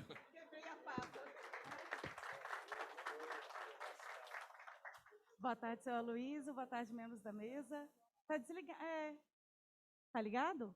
Tá, beleza, obrigada, gente. Boa tarde, público. Obrigada aí pela oportunidade. Meu nome é Priscila, eu sou diretora executiva da Indigenistas Associados, Associação de Servidores e Servidores da FUNAI. Inicialmente, queria te agradecer, senhor Aloysio, pela homenagem ao Bruno. Ele, com certeza, merece. Obrigada, gente. Ele, com certeza, merece essa homenagem. É sempre importante lembrá-lo. Na INA, a gente entende que um desenvolvimento sustentável, né, como a nossa colega Tânia já tinha comentado, ela prescinde de que se escute e se reconheça e se respeite, se proteja e promova os direitos dos povos indígenas, né? Vivemos num país pluriétnico. Então, a gente deve garantir esses direitos fundamentais dos povos indígenas, né? Demarcar suas terras, que é um dispositivo constitucional, está garantido no artigo 231. Inclusive, o procedimento de demarcação de terra indígena ele está normatizado desde 1996. Existe uma portaria interna da FUNAI que regulamenta esse processo. Quando você comentou na sua fala, seu Aloysio, senhora Aloysio, sobre como está a FUNAI, então, a FUNAI não está, né? A FUNAI ela não está existindo. Recentemente, a INA, junto com o INESC esteve presente também, né, mais cedo, nós lançamos um dossiê chamado FUNAI Anti-Indígena. Esse dossiê foi entregue em mãos ao nosso presidente Lula, sempre, né, novamente, presidente Lula. É muito bacana conhecer para poder entender o que não está acontecendo, né? Enfim, é uma tristeza. Em relação para que a gente possa fazer essa demarcação de terras indígenas, é necessário o fortalecimento da FUNAI. Não existe conseguir trabalhar sem um órgão funcionando, né? Então, assim, aprovar plano de carreira para que a FUNAI se torne um órgão mais atrativo, fazer concursos públicos regulares. Na FUNAI são mais ou menos 1.450 servidores para atender 13% do território brasileiro, né? Essa conta não fecha, não adianta. É necessário também, além da demarcação de terras indígenas, para a gente poder garantir as ações de gestão ambiental, de proteção territorial, transformar a Política Nacional de Gestão Ambiental e Territorial, a famosa PNGAT, em lei. Ela é um decreto presidencial desde 2012, e é nela que o nosso trabalho se embasa. Então, assim, é extremamente necessário que ela se torne uma lei. É necessário que alguns colegiados também sejam reativados, né, para que haja essa participação dos povos indígenas na condução das políticas públicas, né? O Conselho Nacional de Política Indigenista, o próprio Comitê Gestor da PNGAT, comitês regionais da FUNAI também. Bom, é isso que eu tenho para dizer agora. Nós fizemos uma contribuição nessa publicação, o Brasil Pode Mais, e aí ali dá para conhecer outros pontos. Obrigada pela oportunidade. Obrigado, Priscila. Chamo de imediato Pedro Pontual, que vai falar pelo ciclo de gestão. O ciclo de gestão envolve os gestores, né? O pessoal da analistas de planejamento e orçamento, carreira da CGU, Tesouro Nacional, os analistas de comércio exterior e o próprio IPEA, e o núcleo financeiro, CVM, SUSEP e Banco Central, que estão há 3 meses em greve, né, Fábio? Já saíram, né? Saíram, né? Tá bom, parabéns aí pelo trabalho. Muito bem. Bom, só para a gente se orientar, tem então 3 segmentos ainda para falar: ciclo de gestão, área jurídica e depois outros segmentos que vão falar em bloco. Pedro Pontual. Obrigado, presidente Rodinei. Ministro, o senhor fez um diagnóstico há pouco aqui que a gente concorda muito sobre a terra arrasada que é a Esplanada. Na verdade, hoje a política pública é orientada ao preconceito e as decisões são tomadas com base em fake news. E tentando dar um lado de poliana, a gente consegue achar uma parte positiva, que é a gente consegue agora reconstruir de um jeito diferente. Dá para fazer diferente. E aí, uma primeira diferença que se impõe para ser colocada, do ponto de vista da gestão pública, é acabar com a mesa das crianças. Aquela lógica de que as pautas inclusivas nunca estão na mesa final da discussão dos valores, discussão do orçamento. Então, a gente precisa de mulheres debatendo economia, de negros cuidando de trabalho e emprego, de pessoas com deficiência tomando decisão na área de infraestrutura. É um novo modo de decidir e fazer, porque a diversidade aumenta a qualidade das decisões. A gente está vendo hoje o que é a homogeneidade de um corpo de assessoria e como as decisões têm péssima qualidade. Então, a gente precisa retomar esse grau de qualidade. Em 2000, o ministro Justin Trudeau, quando foi eleito primeiro-ministro do Canadá, foi perguntado por que ele tinha feito, né, o ministério com paridade de homens e mulheres. Ele respondeu, porque é 2015. O Chile agora acaba de ter 14 mulheres e 10 homens, e Moçambique é a terceira nação africana a ter paridade de ministério. Então, a gente considera que isso, por si só, fará uma diferença muito grande na qualidade das políticas públicas, e são grupos que, se eles não são empoderados e incluídos, eles vão ficar sempre presentes na política de segurança pública. E, ministro...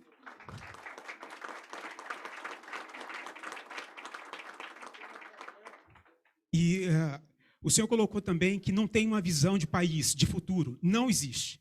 Não existe nada norteador, orientador, que possa ter um rebatimento de um planejamento. Isso voltando, isso sendo retomado, a gente precisa trabalhar o planejamento da lógica que ele é um fluxo, ele é um processo, ele não se restringe a um documento, e ele precisa ver todos os tempos necessários.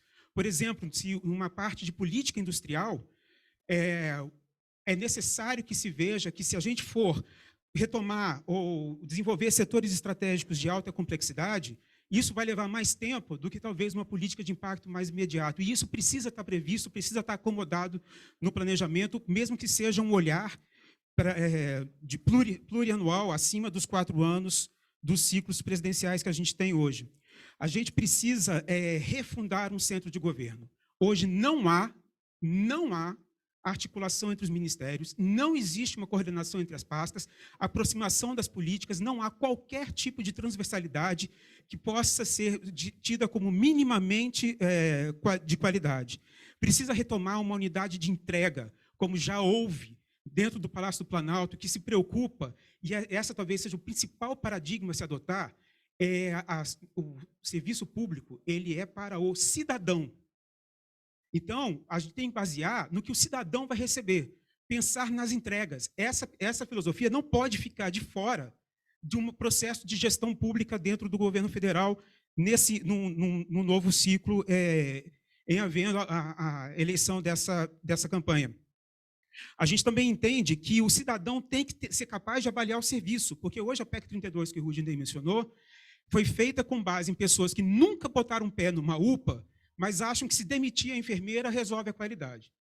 E a gente precisa, o Brasil pode até aproveitar no cenário externo para se inserir nas cadeias globais de valor que foram desrompidas, né? Foram rompidas durante a pandemia. É uma das crises que a gente vive hoje e, portanto, mais uma oportunidade estratégica para o nosso país. E o senhor mencionou os subsídios. Hoje não tem qualquer avaliação de resultado. Se os subsídios geraram mais emprego, se viraram lucro, a gente absolutamente não sabe nada desses subsídios. Então, como o senhor mesmo já colocou, nós também apoiamos a revisão desse mecanismo. E a gente tem hoje, nessa terra arrasada, servidores, nós já tivemos um maior poder aquisitivo, e o êxodo que isso está causando nas carreiras ainda está bem no comecinho. Então, dá tempo de reverter, e o senhor, com o compromisso já colocado da mesa de negociação permanente, é um excelente primeiro passo para isso. E a gente tem uma visão, uma compreensão, e isso está nas diretrizes, de uma reforma de Estado mais abrangente. Hoje a visão é RH. Folha de pagamento não é indicador de saúde fiscal, até porque ela é endógena, ela vai influenciar no custeio e no investimento. Então, não faz sentido nenhum discutir com esse olhar, se não se pesa esse custo com os benefícios. E, além disso, a gente sabe que quantidade de ministros de Estado também não é indicador de eficiência do poder público, de forma alguma. Nunca foi, sempre foi uma linha da imprensa. E a gente precisa, então, entender que nessa reforma de Estado, que precisa ser feita, e está nas diretrizes, e o próprio presidente Lula já falou em público, a gente entende que precisa haver um cuidado com os servidores, que não é esse desmonte que está tendo agora. Hoje, na verdade, a nossa previdência, o nosso futuro, está sendo destruído. E os primeiros a serem engolidos por essa máquina de moer carne estão sendo as autarquias, que, por exemplo, já estão indo para o INSS, que está com crise hoje para cuidar disso, é o caso do decreto 10.620, que é um dos que mais preocupa o Banco Central. Muito obrigado pelo tempo, pela oportunidade de nos ouvir e nos chamar.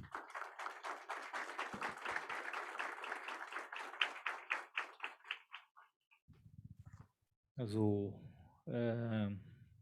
ministro vai falar agora, porque ele tem que se mandar para o aeroporto, né? A ex-ministra Miriam também está inscrita, né? Já vai falar A gente pode fazer o seguinte: o ministro fala agora, as entidades que estão aqui na lista falam na sequência, e a ministra Miriam encerra, se ela puder ficar conosco mais um pouquinho, mais uns 12 minutos aí a gente termina. Então, por favor, Mercadante. Eu vou pedir desculpa, mas eu tenho que retornar lá, porque eu estou com o presidente Lula e nós temos que voltar para São Paulo. Então, eu vou ser bem breve, porque a Miriam tem uma larga experiência e seguramente vai contribuir muito com vocês. Em homenagem à participação dela aqui, eu já queria fazer uma reivindicação, que só vocês fizeram até agora. Na próxima campanha salarial, não ponham Índia seu cabelo na frente do Ministério do Planejamento. Porque eu trabalhava ali no MEC, aquela desgraça era o dia inteiro, Índia seu cabelo, Índia seu cabelo. Você dorme com aquela música na cara. Então, pelo menos muda o repertório para ela poder falar aqui em paz, porque não é fácil aquela experiência ali. Bom, deixa eu começar pelo Falcão do Sindifisco. Olha. Nós apresentamos uma proposta de reforma tributária justa, sustentável e solidária, os 7 partidos de oposição, os 9 governadores do Nordeste, uma importante contribuição dos auditores. Ali eu acho que tem a estrutura básica que nós achamos. Reduzir os impostos indiretos, que a nossa carga tributária é 49%, na OCDE é 32%, pelo menos isso, Estados Unidos é 17%, e aumentar os impostos sobre a renda, sobre a riqueza. A progressividade, que é a grande questão, como você colocou no artigo 3, no que se refere à reforma tributária, o combate à desigualdade. E com coisas absurdas, como a tributação de dividendos. Só somos nós, a Estônia, que não tributam. Tem alguns impostos, como impostos sobre grandes heranças, não tem nada mais justo. A pessoa só paga uma vez depois que morreu. Deixa uma parte da riqueza para a família, a outra doa para a sociedade, pode ser na forma, inclusive, de fundações. É o que fazem os bilionários americanos, são tão generosos. Fundação Ford, Bill Gates, Kellogg's, etc., Guggenheim. O que é isso? É porque come metade da riqueza se não fizer. Então, eu acho que nós temos que encarar esse debate, que, no fundo, é um debate político e ideológico. E aqui já faço a primeira parte. Tem um monte de coisa que vocês apresentaram aqui, que só tem uma chance, gente, é mudar aquele Congresso. Então, vocês tratem de ter bons candidatos a deputados, a senadores, porque, se não tiver uma correlação de força aberta a essas visões, a essas mudanças, e seja parceiro de um Estado moderno, contemporâneo, eficiente, não vai acontecer, né? Porque a resistência é bastante importante. Então, eu diria que nós temos um acordo aqui no fundamental em relação ao Sindifisco, e não é de hoje. Outra coisa, por exemplo, revisar subsídios e desonerações. Uma coisa imprescindível. Você manda uma pequena desoneração, quando chegava na Câmara era um rombo. Você não consegue controlar. E você manda processo para rever, os caras devolvem e não fazem. Porque os lobbies empresariais são muito poderosos no parlamento. Então, tem que ter uma campanha de esclarecimento, de discussão com a sociedade. Por isso que eu acho que um orçamento participativo, transparente, que envolva, que dialogue, quanto mais empoderar a população na discussão do orçamento e do Estado, mais força vocês vão ter e melhor será a qualidade do gasto público no país. Então, esse eu acho que é uma questão de fundo. Em relação à DPF, o Luciano,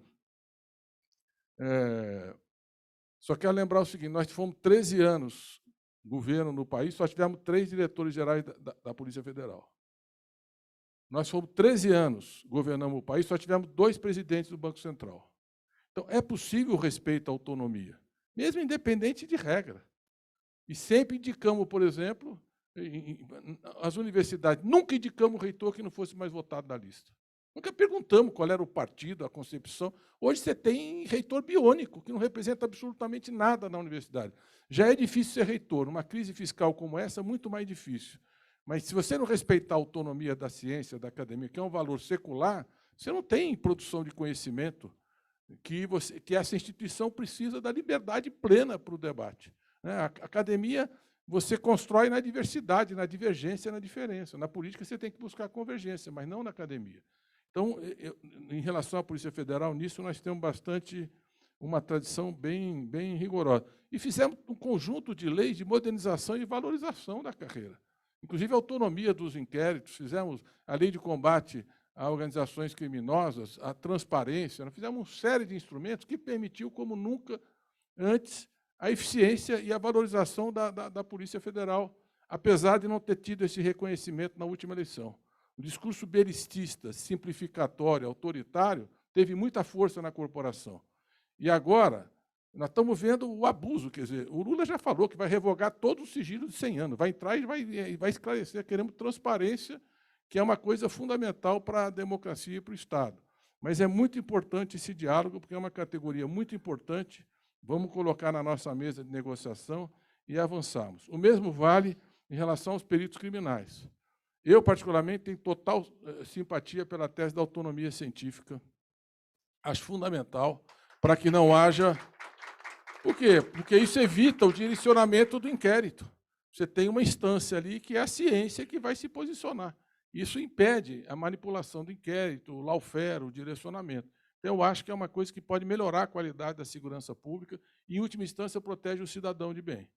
Quando você tem uma instituição que está... O único compromisso é com uma produção do conhecimento que ampara aquela investigação, aquele inquérito. Em relação ao Roberto, a Roberta. Bom, a Roberta não é só da área ambiental, né? Ela veio com a camiseta, com o braço quebrado, mostrando como é que está a situação e tal, e muito comprometida. Quer dizer, a questão da sustentabilidade e do reconhecimento que nós vivemos uma crise climática, os extremos climáticos estão aí. Só olhar o que aconteceu agora em Recife, o que aconteceu em Alagoas, o que aconteceu em Minas Gerais. Então, esse é um tema central do nosso programa de governo. E é uma política transversal que perpassa todas as áreas. Nós precisamos construir uma economia descarbonizada, nós precisamos produzir, e é uma oportunidade o investimento verde. Agora, o começo dessa estratégia tem que ser o combate ao desmatamento. Porque o mundo precisa da Amazônia. E nós temos que... Isso é um trunfo que nós temos. Porque, assim como o mundo precisa da Amazônia, o mundo precisa contribuir para as 25 milhões de pessoas que vivem na Amazônia para que a gente possa fazer uma política efetiva de combate ao desmatamento e oferecer oportunidades. Hoje, o Carlos Nobre, que é um grande cientista, lançou lá na USP uma proposta que nós estamos acompanhando de criar um instituto de tecnologia, um ITA na Amazônia, de tecnologia para pesquisar a biodiversidade. Nós podemos trazer muito recurso para uma proposta como essa. Nós precisamos chamar o mundo para fazer pesquisa e inovação na floresta em pré, gerar valor agregado, industrializar em função gerar emprego e oportunidade. Então, mas o combate ao desmatamento é fundamental. Sem isso, o Brasil não entra na diplomacia internacional.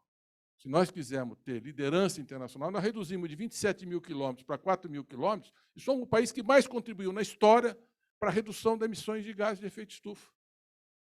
E liderávamos essa agenda internacional com metas voluntárias. Nós temos que voltar a liderar em todos os fóruns internacionais como nós tínhamos. E hoje isso tem um valor econômico extraordinário, porque o crédito e as vendas, o comércio, vai ter rastreabilidade. Você vai ter que mostrar, e, inclusive o crédito hoje é a ESG para as empresas. Se não tiver compromisso ambiental e social, não vai ter crédito relevante. Então, nós temos uma grande oportunidade de atrair muito investimento, e atraindo investimento como contrapartida dessa política, a taxa de câmbio volta a inflação recua a taxa de juros baixa, e nós conseguimos ter orçamento, inclusive, para poder atender as demandas todas da sociedade e algumas que estão aqui na nossa reunião. Bom, em relação à FUNAI, total acordo com tudo que foi dito. Nós tivemos um compromisso profundo com essa agenda de proteção dos povos originários. O Lula foi lá no acampamento do ATL, assumiu um compromisso ali, inclusive com a plataforma que foi apresentada. Então, nisso, nós estamos também alinhados. E isso é outra coisa que o mundo está assistindo. O desgaste na imagem do Brasil, do assassinato do Bruno e daquele jornalista, é irreparável se não houver uma mudança de atitude. Não dá mais para ter garimpo em terra indígena, jogando mercúrio para aquelas crianças, estuprando as meninas, os jovens. É uma coisa inaceitável. No fundo, não dá para compartilhar com a milícia que tem na Amazônia hoje para proteger madeireiro, grileiro e garimpeiro legal. Nós temos que restabelecer o estado da lei na Amazônia. E aí eu espero também a Polícia Federal. Acho que nós vamos ter que criar uma Força Nacional Ambiental, porque se não tiver uma tropa especializada, a tropa local, as forças dos agentes de segurança locais estão muito contaminados por essa estrutura e sem condições de fazer o enfrentamento. E isso é uma coisa central para o Brasil voltar a ter o prestígio que teve. Nós estávamos liderando o G8, no G20, nas conferências. Então, esse é um tema que eu acho que nós temos que olhar com muita atenção. A Priscília colocou. E também em relação à demarcação das terras indígenas, só queria lembrar que nós vamos ter que... Nós fizemos um curso de pós-graduação para os indígenas, que é muito interessante para exatamente a gestão das áreas demarcadas. Que hoje, com a política de cotas, senão eu era ministro da Educação, que trouxe aí estudantes da escola pública, negros, indígenas, você pode formar lideranças para desempenharem funções nos seus territórios e ter uma visão interdisciplinar capaz de proteção. Não precisa ser só o Estado, mas precisa do Estado. Bom, Pedro Pontual, eu acho que você fez um diagnóstico preciso. Nós precisamos reconstruir o centro de governo. Essa é uma tarefa fundamental. Concordo com a diversidade como um valor que enriquece a vida em sociedade. A homofobia, o machismo, a discriminação, isso é uma coisa, um retrocesso civilizatório. E o Brasil não tem por que aceitar esse tipo de ideologia. Nós precisamos reconstituir, e o Estado tem que saber preservar e proteger todas essas dimensões. Isso está muito fortemente no nosso programa de governo. Deixa eu terminar aqui para passar, porque senão o avião sai lá e vai dar uma confusão grande. Eu gostei muito dessa ideia de empoderar e incluir a diversidade, porque senão ficarão na pauta da segurança pública. É isso mesmo. Nós estamos vendo um extermínio de jovens negros. É uma coisa absurda o volume de assassinatos e de... Eu estava num evento com o presidente Lula essa semana agora anterior no Rio de Janeiro. Foram várias, tivemos evento com os reitores, tiveram um comício gigantesco, etc. Uma série de agendas muito interessantes com as escolas de samba. Agora, com as comunidades, os depoimentos dos pais e mães, que perderam crianças, jovens, assim, não é possível uma brutalidade como essa. Não é uma coisa inaceitável o que está acontecendo. Né? Aquela política de combate às drogas, milícia e crime organizado e tráfico, nós estamos chegando num ponto impossível. E o cartão de visita do Brasil no turismo é o Rio de Janeiro. Quando o presidente Lula assumiu, nós tínhamos 30 milhões de passageiros ano. Quando o Lula saiu, eram 100 milhões. E nós tivemos um fluxo de turistas que gera emprego, gera alternativa, impulsiona a economia criativa, artesanato, hotelaria, restaurante. Então, é muito importante recuperar e empoderar essas comunidades, dando alternativas, porque o Estado brasileiro está muito omisso. Eu vou me estender, seguramente a Miriam vai enriquecer muito, e tem ainda o Alexandre, o Rubens está aqui, o Messias. agradecer a qualidade aqui das intervenções, das discussões de vocês, e realmente é o seguinte, olha, eu sei que nós tivemos dificuldades, 13 anos de governo, muitas dificuldades com as carreiras do Estado, né, falando com franqueza. Eu acho que nós temos uma oportunidade de repactuar. E se a gente olhar a relação do Lula com o Alckmin, só olhar o que foi a campanha de 2006, que não foi fácil, é um sinal que é possível para todos aqueles que amam esse país, que querem a democracia, que querem uma sociedade mais civilizada. Vai ser um processo a reconstrução. A nossa situação orçamentária, eu dei os dados, vai ser muito difícil. Nós precisamos de um prazo, nós precisamos construir um acordo com vocês, mas nós precisamos cumprir o acordo e ter condições de cumprir o acordo. Então, e nós temos prioridades sociais gigantescas. A melhor forma de a gente poder arrecadar, Falcão, melhorar o combate à sonegação e fortalecer o serviço de vocês, é os servidores públicos mostrarem para a sociedade a qualidade de trabalho que fazem. Eu dou exemplo do SUS. Só tinha matéria rebaixando o SUS para poder vender a medicina privada. Quando veio a pandemia, o povo brasileiro soube que, se não tivesse o SUS, a tragédia ia ser muito maior e já foi agravada por esse governo negacionista. Foram os servidores do SUS que deram esse prestígio. Então, nós temos que combater essa visão neoliberal que quer degradar os serviços públicos. Vocês têm aliados estratégicos nessa luta e uma grande oportunidade. Termino como eu comecei lá, que eu falei na outra reunião. O Lula vai ser o ser humano na história da humanidade, no planeta Terra, mais votado da história. Não há ninguém que teve a votação. Ninguém viajou no coração do Brasil, nesse Brasil profundo como ele. Ninguém tem a capacidade de ouvir, de pactuar e negociar como ele tem. Então, eu só tem um caminho, se vocês quiserem, tudo isso que vocês estão querendo. É tirar o Bolsonaro e eleger o Lula. Muito obrigado.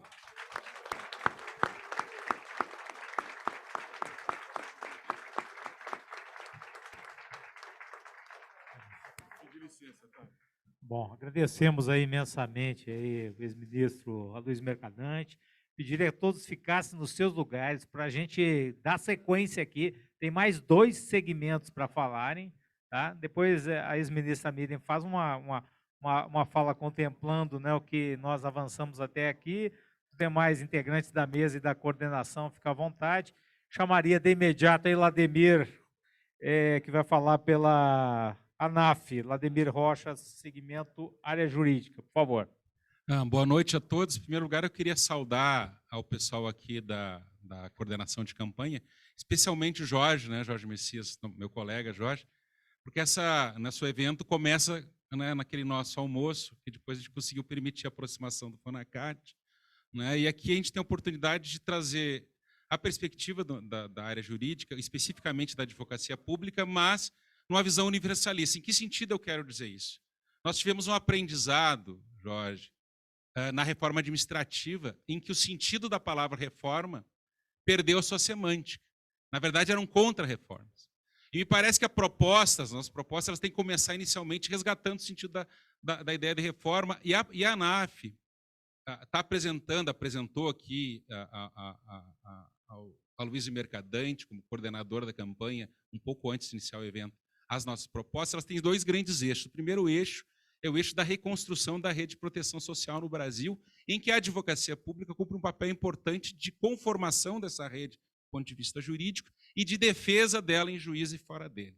E também a questão da governança, onde nós temos que repensar algumas questões das instituições de Estado, entre elas a advocacia pública, no sentido, inclusive, de uma revisão já tardia da Lei Orgânica da Advocacia Pública Federal, que é uma lei desatualizada, autoritária, ainda sem grandes instrumentos que assegurem a independência técnica do advogado público e a colegialidade decisória, tanto em questões de ordem gerencial como em questões de ordem técnica, me parece ser um elemento crucial.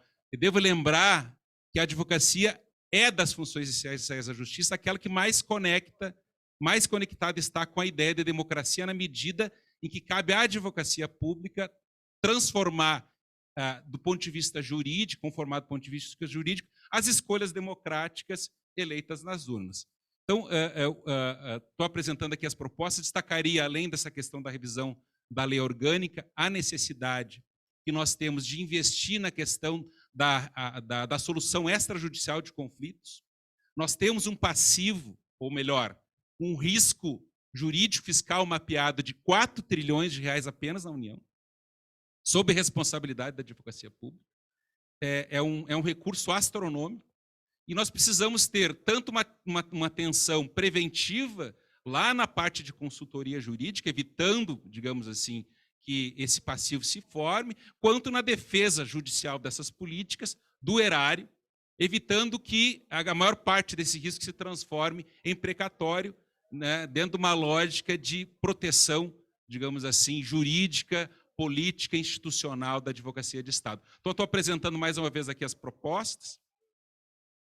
Vou deixar aqui a mesa contigo, Jorge, e também aqui, e agradecer mais uma vez e colocar a ANAF à disposição para um diálogo profícuo no sentido da construção de uma advocacia de Estado pública e republicana, num sentido inverso daquele das contrarreformas que foram propostas nos países nos últimos anos. Muito obrigado. Obrigado. Obrigado, Lasdemir. Juliano Menezes, pelo Simprofaz, para complementar aí a área jurídica, 3 minutos. Boa noite a todos, né, doutor Rodinei, presidente do FONACAT, doutor Messias, né, colega procurador da Fazenda, filiado ao Simprofaz, ao qual cumprimento todos que estão aqui presentes. Boa parte do que nós íamos falar, o ministro já falou, né, o ministro Mercadante. Como entidade que cobra o crédito tributário na via judicial, o que a gente nota principalmente, né, a injustiça fiscal que o Brasil sofre, né?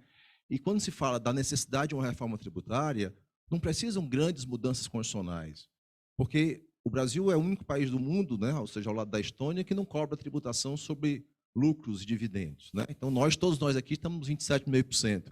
E se o Itaú divide com seus sócios R$1 bilhão de lucro, nenhum paga 0% de imposto. Então, a tributação brasileira é concentrada, ou seja, em bens e serviços, que todo mundo paga o mesmo tributo, ganhando um salário mínimo ou ganhando R$100 mil, e a tributação sobre ganho de capital, sobre renda, sobre lucros, não é tributada ou tributada de forma indevida. Então, essa inversão da lógica tributária, que não exige mudança constitucional, basta a regulamentação do imposto sobre grandes fortunas, que está na Constituição já, uma tributação sobre o interceder sobre heranças e doações, que exige, ou seja, que se cobre mais justamente, e a Inglaterra cobra 40%, os Estados Unidos cobra 29% e o Brasil cobra 6%, cobra 8%. Então, essa injustiça fiscal que permeia o nosso sistema está na base de tudo.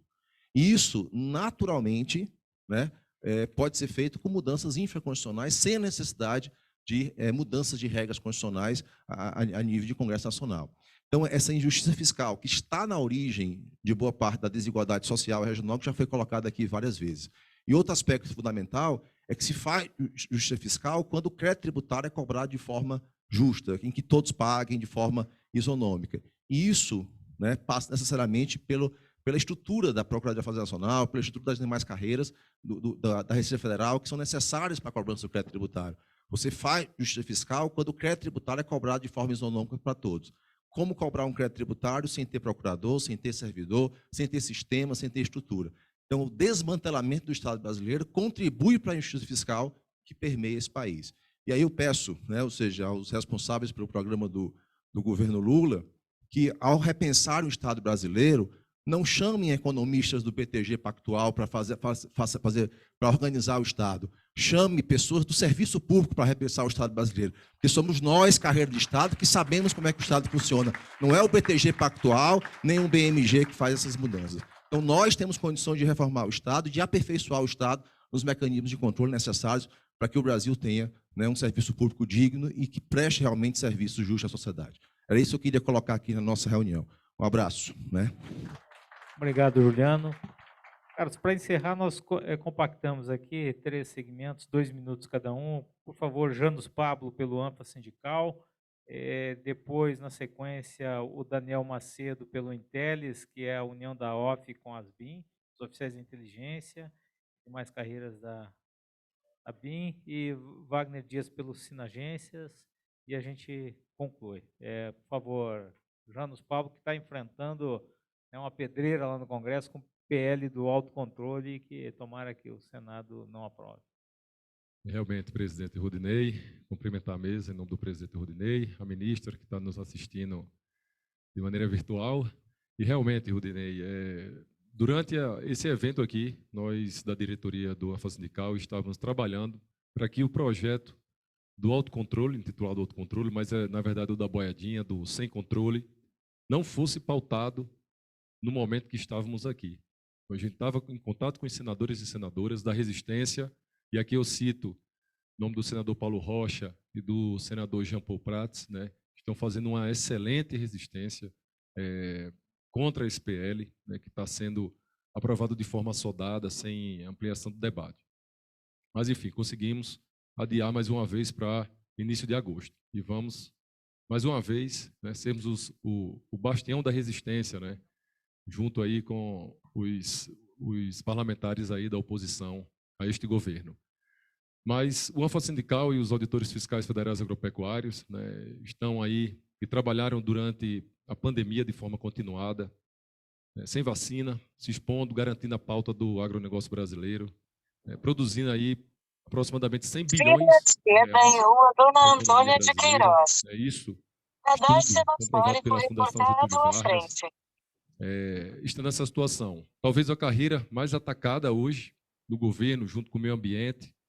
E nós temos nesse cenário, pessoal, um grande desafio, né? Estimular, fomentar a agricultura familiar, ao lado que nós temos também que estimular o crescimento da agropecuária de larga escala, mas sem esquecer do pequeno, que está sendo esquecido, e assim fazer o Ministério da Agricultura mais inclusivo.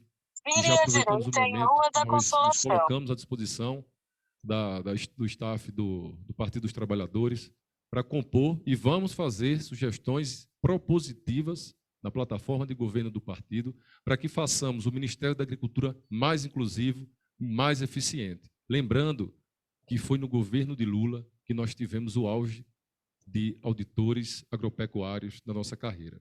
Nós éramos 4.000, produzindo 400 bilhões de produtos da agropecuária nacional.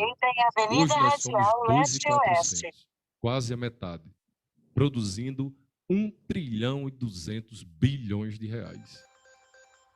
Comprovamos a nossa eficiência, estamos nessa luta com as demais carreiras. Hoje nós somos tratados como inimigos. E, na verdade, nós servidores, principalmente essas carreiras de excelência, né, que detêm o conhecimento do serviço público brasileiro, nós temos que ter esse reconhecimento. E há várias correções de assimetrias que devem ser feitas nesse novo governo, né? Nós temos várias injustiças, somadas aí a algumas outras carreiras, nós estamos sem qualquer tipo de aumento, desde 2017, neste governo, 4 anos sem nada, já estou fechando. Mas, com todo esse cenário, né, de incerteza, nós conseguimos garantir a segurança alimentar da população brasileira. E nesse sentido que nós queremos trabalhar, garantir a auditoria, a fiscalização e o fomento da agricultura brasileira. Muito obrigado.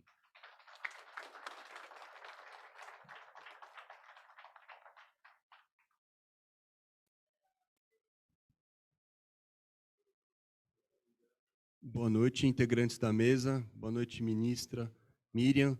Meu nome é Daniel Almeida de Macedo. Boa noite, colegas do FONACAT. Eu sou presidente da Associação dos Servidores da ABIN. Nós atuamos na identificação de ameaças, vulnerabilidades aos interesses nacionais. E apenas para citar uma ameaça emblemática, eu cito a ameaça cibernética. Hoje o mundo é um ambiente de extrema insegurança cibernética. A ABIN atua fortemente nesse segmento, inclusive a segurança das urnas, o desenvolvimento das chaves criptográficas das urnas, vem sendo realizados na ABIN há muitos anos, mas há outras ameaças também, extremismos, nacionalismos, guerras. Portanto, nós fazemos essa cobertura e assessoramos diretamente o processo decisório nacional.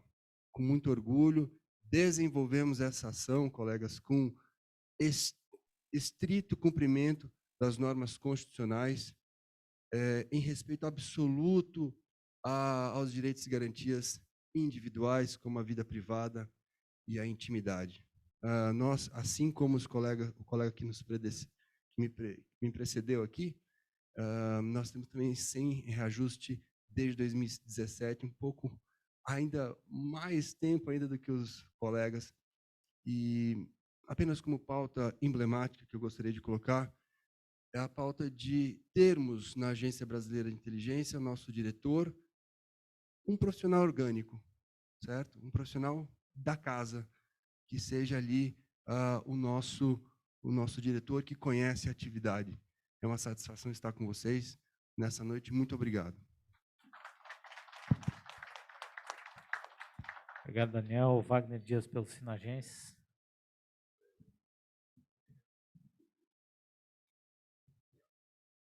Bom, senhoras e senhores, boa noite. Eu quero, em primeiro lugar, cumprimentar a mesa. E, bom, eu acho que a gente, para construir o futuro, nós temos que recordar o passado, inclusive o passado muito recente, onde nós todos superamos a pandemia.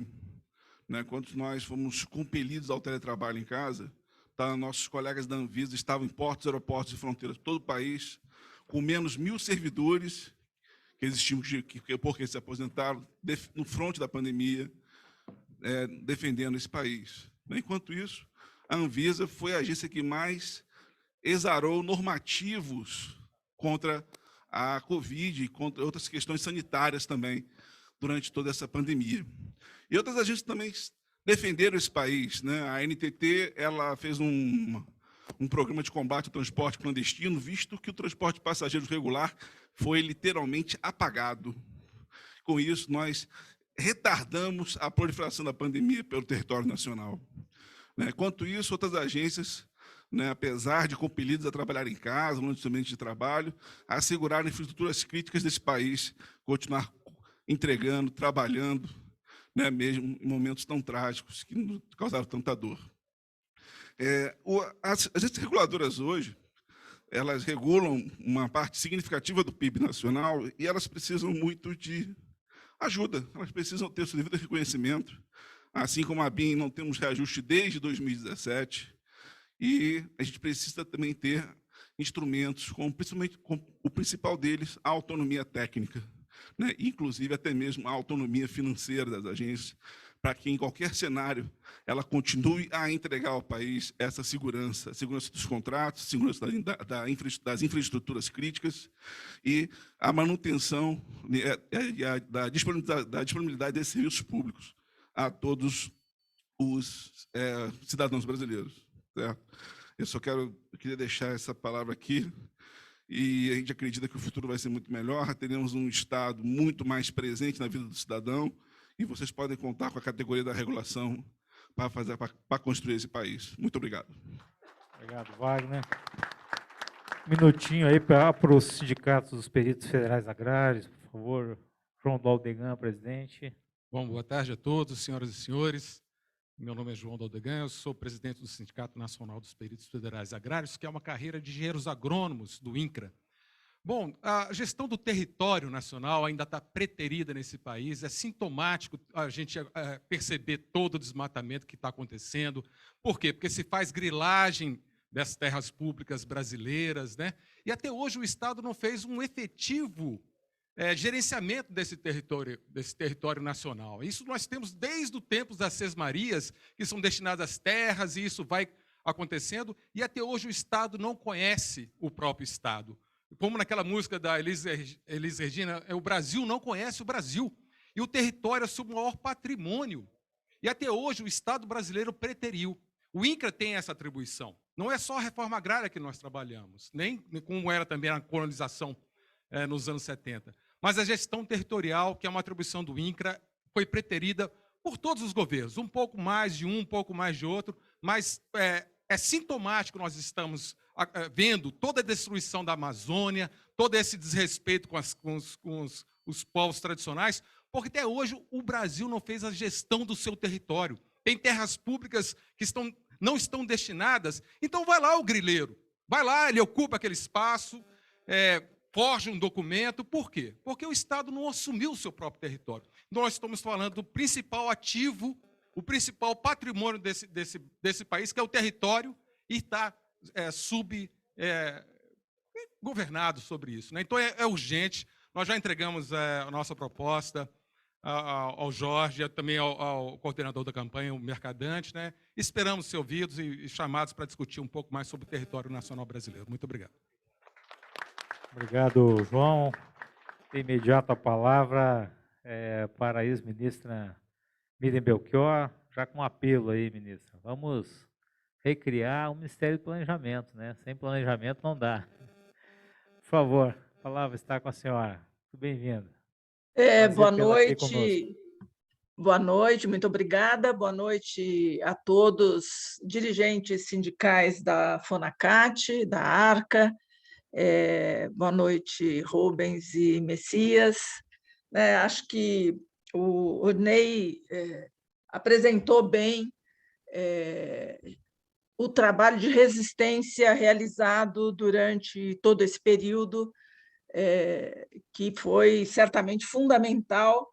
Se não foi possível barrar tudo, conseguiu-se barrar muitos absurdos, né? Então, não estamos pior do que poderíamos estar pior se não fosse esse importante trabalho das associações de servidores, né? Eu queria muito rapidamente, não vou repetir coisas que o Aloysio, tentar não repetir coisas que o Aloysio já falou, mas eu acho que, olhando tanto a carta, né, que foi apresentada, a gente recebeu aqui, o Messias me mandou aqui, fez a gentileza de me mandar, tanto a carta que foi apresentada pelo conjunto da FONACAT, quanto às falas, né, eu acho que tem uma enorme convergência, né? Basta olhar as nossas diretrizes já lançadas, que vão ser um pouco mais detalhadas no programa de governo, que eu acho que uma parte, se não tudo, uma parte bastante grande está contemplada. É claro que tem nas propostas aqui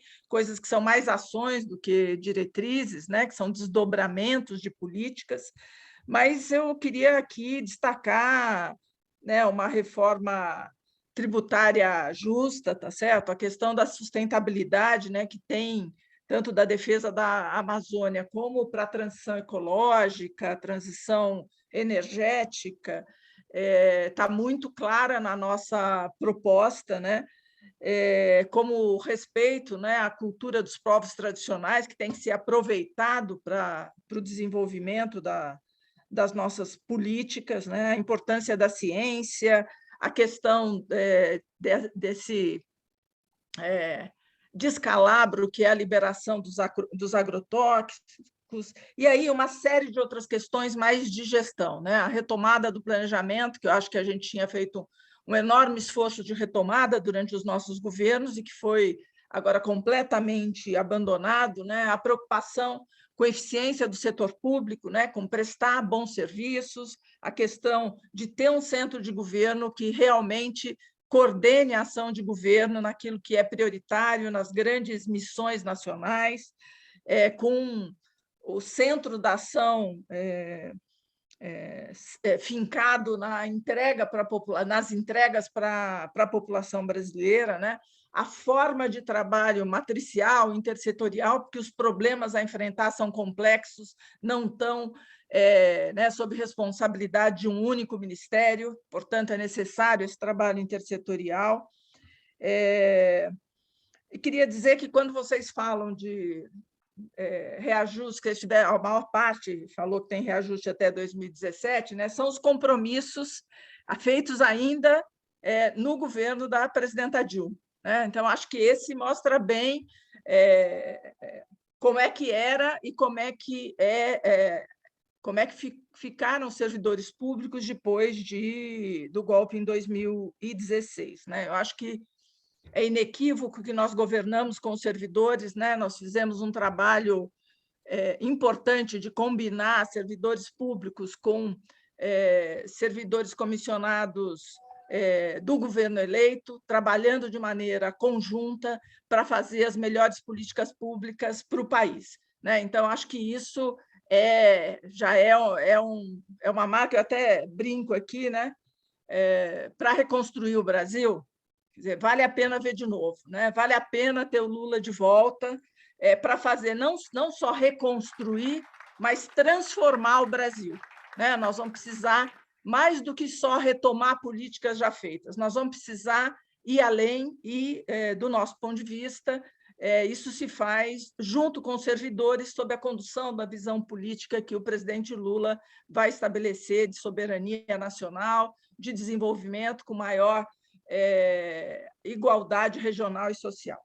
Eu queria, para terminar, reiterar o convite que o Aloysio fez de participação das associações na nossa plataforma de programa de governo. Eu tive a oportunidade de ver o documento da Arca, né, que tem 90 e tantas páginas, e lá tem muitas propostas interessantes que eu acho que seria importante que vocês incorporassem isso na plataforma, porque a plataforma dá visibilidade para essa visão que nós defendemos, né? Então, isso fortalece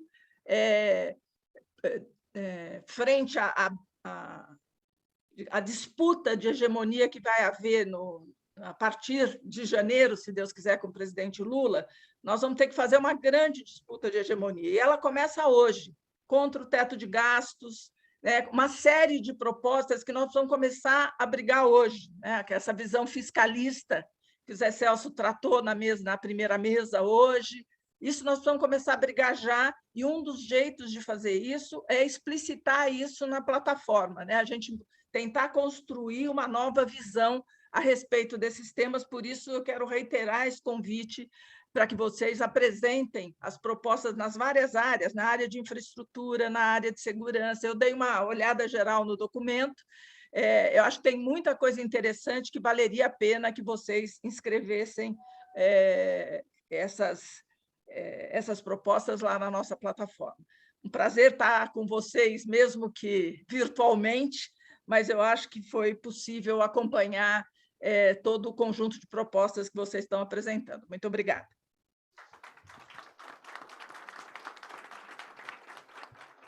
Obrigado, ex-ministra Miriam Belchior, que está na coordenação da campanha do Lula. Caríssimos, quero agradecer imensamente a presença, né, da coordenação da campanha conosco, figura, né, do senador, ex-senador, ex-ministro Luiz Mercadante, que esteve conosco, a ex-ministra Miriam, que está aqui até agora, o pessoal que está aqui presencialmente, Jorge Messias, com quem fizemos os primeiros contatos que redundaram nessa reunião, Rubem Diniz, que também está na coordenação aí, é um privilégio, inclusive, estar aqui conversando com pessoas tão qualificadas, né? Porque a gente se ressente um pouco da qualidade do debate nos últimos anos, né? Primeiro que não tem havido, e quando tem havido é uma coisa muito estranha, né? Porque você conversa com pessoas que não têm, muitas vezes, ideia do que é o Estado, como foi a PEC 32, a reforma administrativa, né? É uma PEC que foi elaborada por quem não conhecia o Estado brasileiro, ou conhecia e queria destruir, né? Mas, enfim, é muito bom estar conversando aqui com vocês, o Wellington, né? O Navarro, que tem todos com um grande conhecimento, né, do Estado, assim, e isso facilita muito o diálogo, né? Então, para a gente é muito importante, né, poder contribuir para nós restaurarmos a qualidade do diálogo no espaço público brasileiro. Então, com essas palavras, eu encerro em nome do FONACAT, mas passo a palavra para o Messias, então, conduzir o encerramento por parte da coordenação de campanha.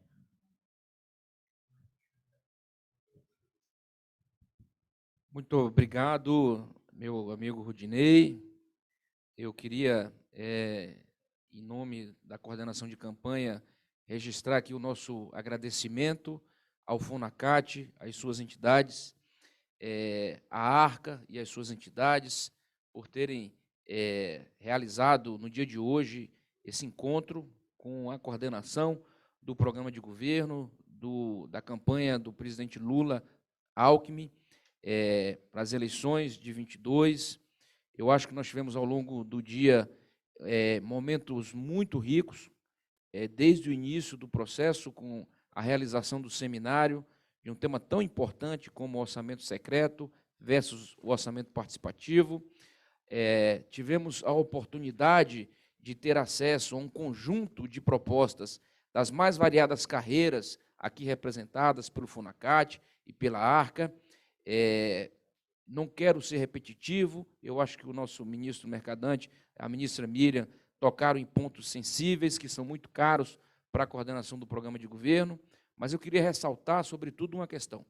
Para todos nós, o diálogo é método, o diálogo ele está inserido no nosso dia a dia, não é uma retórica, não é uma lantejoula, é algo que é central. Então, eu queria dizer que, a partir de hoje, com esta mesa de diálogo, nós damos início a um processo contínuo, permanente, de conversa com todas as carreiras que integram o funcionalismo público federal, não só as que estão aqui representadas, mas com as demais carreiras também que não tiveram a oportunidade de estar aqui representadas pelo FUNACAT e pela ARCA.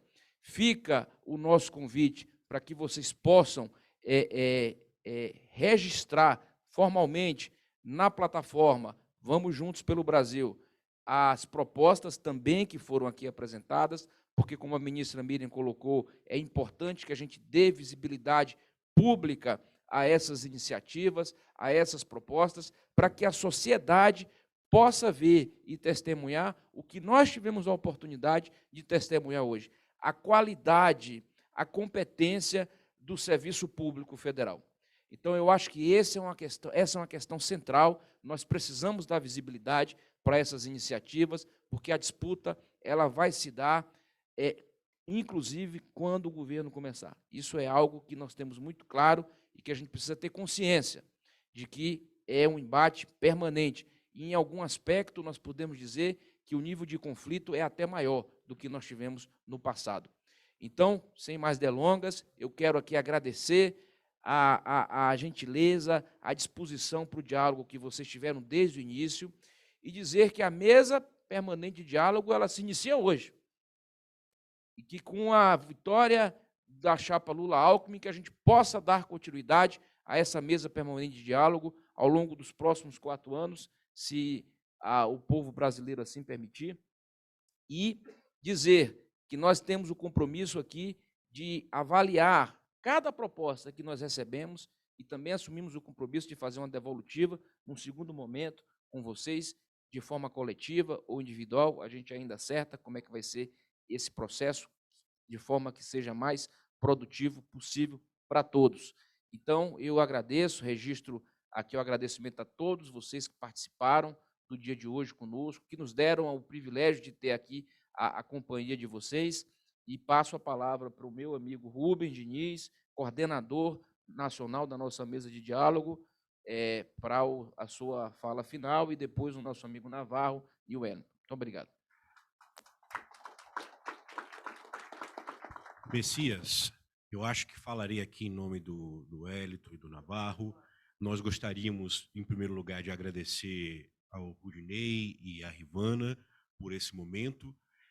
Nós temos recebido hoje assim, mais de 70 pedidos de reuniões como essa, com grandes organizações nacionais, não é? Que estamos fazendo o esforço de realizá-las com o máximo de rapidez possível. Contudo, quando o Messias trouxe aqui a demanda do FUNACAT, nós identificamos que aqui era uma prioridade. E, diante de outras agendas, com outros tipos de entidades e organizações, nós resolvemos priorizar este encontro aqui. Então, essa reunião aqui, Rivana e Rudinei, ela ocorre está entre as 10 primeiros encontros que nós estamos realizando. Porque no nosso documento, não é, há 2 noções que estão ali, mas são importantes, não é? Reconstrução do Estado nacional, não é? Reconstrução do Estado brasileiro. E como bem disse aqui o Juliano, o Estado brasileiro ele é feito por pessoas.